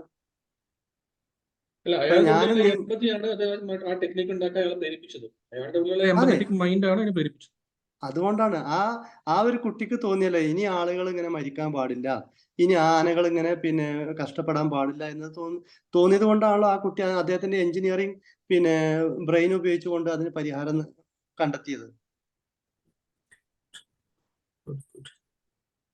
അതാണ് എമ്പതി എന്ന് പറയുന്നത്. Okay, next question. Thank you sir. Okay, എന്തെങ്കിലും ഫീഡ്ബാക്ക് പറയൂ ആരെങ്കിലും? സാറേ, കോഴ്സിനെ കുറിച്ചുള്ള ഡീറ്റെയിൽസ് ഒന്ന് പറയാം. സാർ, അതൊന്നുമില്ല. കോഴ്സ് എന്ന് പറഞ്ഞാൽ ഇതൊരു 25 മണിക്കൂർ ഓൺലൈൻ സെഷനാണ്. അതിലിപ്പോൾ കഴിഞ്ഞ 20 ആഴ്ചകളുടെ ക്ലാസ് കഴിഞ്ഞു. അപ്പോൾ ഇതിപ്പോൾ 21 സാർ ഇപ്പോൾ കേട്ടത്. അപ്പോൾ ഇനി ഒരു 4 ആഴ്ചയും കൂടി ബാക്കിയുണ്ട്. പക്ഷേ സാറിന് ചേരാൻ താല്പര്യമുണ്ടെങ്കിൽ കഴിഞ്ഞു പോയ 20 ക്ലാസ്സുകളുടെ വീഡിയോ റെക്കോർഡിംഗ് നമ്മൾ സാറിന് തരും. പ്ലസ് ഇനിയുള്ള ക്ലാസ്സുകൾ സാർ അറ്റൻഡ് ചെയ്യുകയും ചെയ്യാം. അതിപ്പോൾ ഇന്നോ നാളെയായിട്ട് സാർ ജോയിൻ ചെയ്യുകയാണെന്നുണ്ടെങ്കിൽ ഈ വരുന്ന ഏപ്രിൽ 13-ാം തീയതി കൊച്ചിയിൽ വെച്ച് നടക്കുന്ന നമ്മുടെ കരിയർ കൗൺസിലേഴ്സ് ക്ലബിന്റെ annual meet and graduation ceremony വെച്ചിട്ട് സാറിന്റെ കോൺവൊക്കേഷനും നടക്കുന്നതായിരിക്കും. അപ്പോൾ താല്പര്യം ഉണ്ടെങ്കിൽ സാർ എന്നെ ഒന്ന് പേഴ്സണലി ഈ നമ്പർ ഒന്ന് കോൺടാക്ട് ചെയ്താൽ മതി. ഞാൻ ചാറ്റ് ബോക്സിൽ ഞാൻ നമ്പർ ടൈപ്പ് ചെയ്തിട്ടുണ്ട്. അപ്പോൾ അതിലേക്ക് ഒന്ന് ചെയ്താൽ. ഓക്കെ, പിന്നെ നമ്മുടെ CCC മെമ്പേഴ്സ് ആരെങ്കിലും ഒരാളൊന്ന് ഒരു ഫീഡ്ബാക്ക് പറയാം സാറിന്. Good evening sir. Ameer Shah. Sir, actually എനിക്കൊരു ഡൗട്ട് എന്ന് പറഞ്ഞാൽ ഈ കരിയർ എക്സ്പേർട്ട് അല്ലെങ്കിൽ കരിയർ കൗൺസിലർ മസ്റ്റായിട്ട് ഈ കൗൺസിലിംഗിന്റെ ഒരു ബാക്ക്ഗ്രൗണ്ട് വേണോ? കാരണം ഇപ്പം സാറിന്റെ ഈ ക്ലാസ്സിന്റെ കൊണ്ട് നമുക്ക് തോന്നുന്നത് ഒരു കൗൺസിലിംഗ് ഒരു മസ്റ്റ് ആണെന്ന് തോന്നുന്നുണ്ട്. കാരണം ഒരു കൗൺസിലിംഗിന്റെ ഒരു കോഴ്സ് കണ്ടക്ട് ചെയ്ത് കഴിഞ്ഞാൽ ബെസ്റ്റ് ആയിരിക്കും. അല്ലാതെ നമ്മൾ ജസ്റ്റ് ഒരു നോളജ് എൻട്രി ചെയ്തുകൊണ്ടോ അല്ലെങ്കിൽ ആ ഒരു ഡെവലപ്പ് കൊണ്ട് മാത്രമാവുന്നില്ല. ഒത്തിരി കോഴ്സുകളെ പറ്റി പഠിച്ച് അങ്ങനെ ഒരു കൗൺസിലിംഗ് കൂടെ ചെയ്ത് കഴിഞ്ഞാൽ, ഒരു കൗൺസിലിംഗ് കോഴ്സ് കൂടെ ചെയ്ത് കഴിഞ്ഞാൽ ബെറ്റർ ആയിരിക്കുമെന്നാണോ സാറിന്റെ അഭിപ്രായം? എന്താണ്? കൗൺസിലിംഗ് കോഴ്സുകൾ വിവിധ ബ്രാഞ്ചസ് ഉണ്ട്. ഏത് ബ്രാഞ്ചസിലാണ് നിങ്ങളുടെ സ്കില്ലുള്ളത് അത് പഠിക്കുകയായിരിക്കും ഏറ്റവും നന്നാവുക. അതേസമയത്ത് ഇപ്പൊ നമുക്ക് കരിയറുമായി ബന്ധപ്പെട്ടതാണെങ്കിൽ definitely counselling is there in the process. Counselling is there. പക്ഷെ അതോടൊപ്പം തന്നെ നമുക്ക് ആ ഇൻഡസ്ട്രിയെ കുറിച്ചും ബ്രാൻഡുകളെ കുറിച്ചും മാർക്കറ്റിനെ കുറിച്ചും കുറച്ച് വൈഡ് ആയിട്ടുള്ള നോളജ് ഉണ്ടായിരിക്കുക എന്നുള്ളത് വളരെ ഇമ്പോർട്ടൻ്റ്, പ്രത്യേകിച്ചും കരിയർ കൗൺസിലിംഗിൽ. സാർ, നമ്മുടെ ഈ വരുന്ന ഏപ്രിൽ 13-ലെ പ്രോഗ്രാമിൽ ഒരു എക്സ്ക്ലൂസീവ് സെഷൻ തന്നെ ഈ വിഷയവുമായി ബന്ധപ്പെട്ടുണ്ട്. ഒരു കരിയർ കൗൺസിലിംഗിലേക്ക് വരാൻ ആഗ്രഹിക്കുന്ന ഒരാൾക്ക് വേറെ ജോലിക്ക് പോയിക്കൊണ്ടോ അല്ലെങ്കിൽ വേറെ എന്തെങ്കിലും കാര്യങ്ങൾ ചെയ്തുകൊണ്ടോ എങ്ങനെ പാർട്ട് ടൈം ആയിട്ട് എന്തെല്ലാം രീതിയിൽ അദ്ദേഹത്തിന് ഈ സൈക്കോളജിയിലുള്ള ഡിഗ്രി എടുക്കാൻ പറ്റുന്നതിനെ പറ്റി ഒരു എക്സ്ക്ലൂസീവ് സെഷൻ തന്നെ നമ്മളവിടെ അന്ന് എടുക്കുന്നുണ്ട്. അപ്പോൾ നല്ലൊരു സെഷൻ ആയിരിക്കും നമ്മൾ പ്രതീക്ഷിക്കുന്നു. അപ്പോൾ തീർച്ചയായിട്ടും എല്ലാവരും അതിൽ പങ്കെടുക്കുക. ഇതിൽ ആദ്യമായിട്ട് ഈ സെഷനെ പറ്റി കേൾക്കുന്നവരും ഒന്ന് പങ്കെടുക്കുക. ഏപ്രിൽ 13 പ്രോഗ്രാം കൊച്ചിയിൽ വെച്ചിട്ടാണ്, മറക്കരുത്. കാമില മോൾ മാം ഉണ്ടോ? ഇവിടെ ഉണ്ട്. Okay ma'am. അപ്പോൾ നമ്മുടെ സാറ് നമുക്ക് വേണ്ടി ഇത്രയും സമയം നമ്മൾ വേണ്ടി സ്പെൻഡ് ചെയ്തു. സാറ് നോമ്പെടുത്ത ആളാണ്, എന്നിട്ടും നമ്മൾ ഇത്രയും സമയം നമ്മൾ സ്പെൻഡ് ചെയ്തിട്ടുണ്ട്. പക്ഷേ നമുക്ക് ഒരുപാട് ചോദ്യങ്ങളും സംശയങ്ങളൊക്കെ ഉണ്ടാവും. എന്നാലും നമുക്കിപ്പോൾ തൽക്കാലം അവിടെ അവസാനിപ്പിക്കാൻ തോന്നുന്നു. അപ്പോൾ നമ്മുടെ കരിയർ കൗൺസിലേഴ്സ് ക്ലബ് മെമ്പേഴ്സിന്റെ റെപ്രസെന്റേറ്റീവ് ആയി നിന്നുകൊണ്ട് കാമില മാഡം ഒരു വോട്ട് ഓഫ് താങ്ക്സ് പറയണം. ഓക്കെ. പറഞ്ഞോളൂ. ബഹുമാനപ്പെട്ട നജീമുദ്ദീൻ സർ, അതുപോലെ ഇന്ന് നമുക്ക് ക്ലാസ് എടുക്കാനായി എത്തിച്ചേർന്ന അമീർ ഷാ സർ, നമ്മുടെ ലാസ്റ്റ് ക്ലാസ് ആണെന്ന് തോന്നുന്നു അല്ലേ സർ ഇന്ന്? അല്ല, അങ്ങനെയൊന്നുമില്ല മാഡം. ഇനിയും 2-3 ക്ലാസ്. അവറിന്റെ ലാസ്റ്റ് ക്ലാസ് അല്ലേ ഇന്ന്? അല്ല 2 ക്ലാസ് കൂടി ഉണ്ട്. എന്തായാലും ഇന്നത്തെ സെഷന് വളരെ നല്ല രീതിയിൽ സാറ് നമുക്ക് അവതരിപ്പിച്ചു തന്നിട്ടുണ്ട്. ഓരോ കാര്യങ്ങളും വളരെ ക്ലാരിറ്റിയോട് കൂടിയാണ് സാറ് പറഞ്ഞു തന്നത്. അതില് എനിക്ക് തോന്നുന്നു സാറ് പറഞ്ഞ കാര്യങ്ങളിലൊന്നും ഡൗട്ട് ഇല്ലാത്ത രൂപത്തിൽ തന്നെ വളരെ ക്ലിയർ ആയിട്ട് സാർ പറഞ്ഞിട്ടുണ്ട്. അത് കറക്റ്റായിട്ട് നോട്ട് ചെയ്ത് വെച്ചിട്ടുണ്ട് ഞാൻ. അപ്പം ഇത്രയും നേരം നല്ല രീതിയിൽ ക്ലാസ് എടുത്ത അമീർ ഷാ സാറിന് പ്രത്യേകം നന്ദി അറിയിക്കുന്നു. കരിയർ കൗൺസിലേഴ്സ് ക്ലബിന്റെ ഡയറക്ടർ നജീമുദ്ദീൻ സാറ് ഇങ്ങനെ ഒരു പ്ലാറ്റ്ഫോം ഒരുക്കി തന്നതിന് സാറിന് പ്രത്യേകം നന്ദി അറിയിക്കുന്നു. നമ്മുടെ ക്ലബിന്റെ പ്രവർത്തനങ്ങൾ ഇനിയും നല്ല രീതിയിൽ നമുക്ക് കൊണ്ടുപോകാൻ സാധിക്കട്ടെ എന്ന് ആശംസിച്ചുകൊണ്ട് എല്ലാവിധ നന്ദിയും അറിയിച്ചുകൊണ്ട് okay, thank U. Thank you all of you. See you soon. Thank you. നമുക്ക് അടുത്ത ക്ലാസ്സിലും കാണാം. അതുപോലെ നമ്മുടെ ഏപ്രിൽ 13 പ്രോഗ്രാം നമുക്ക് നേരിട്ട് എല്ലാവർക്കും കാണാം. Okay, thank you so much. Bye. Thank you. By.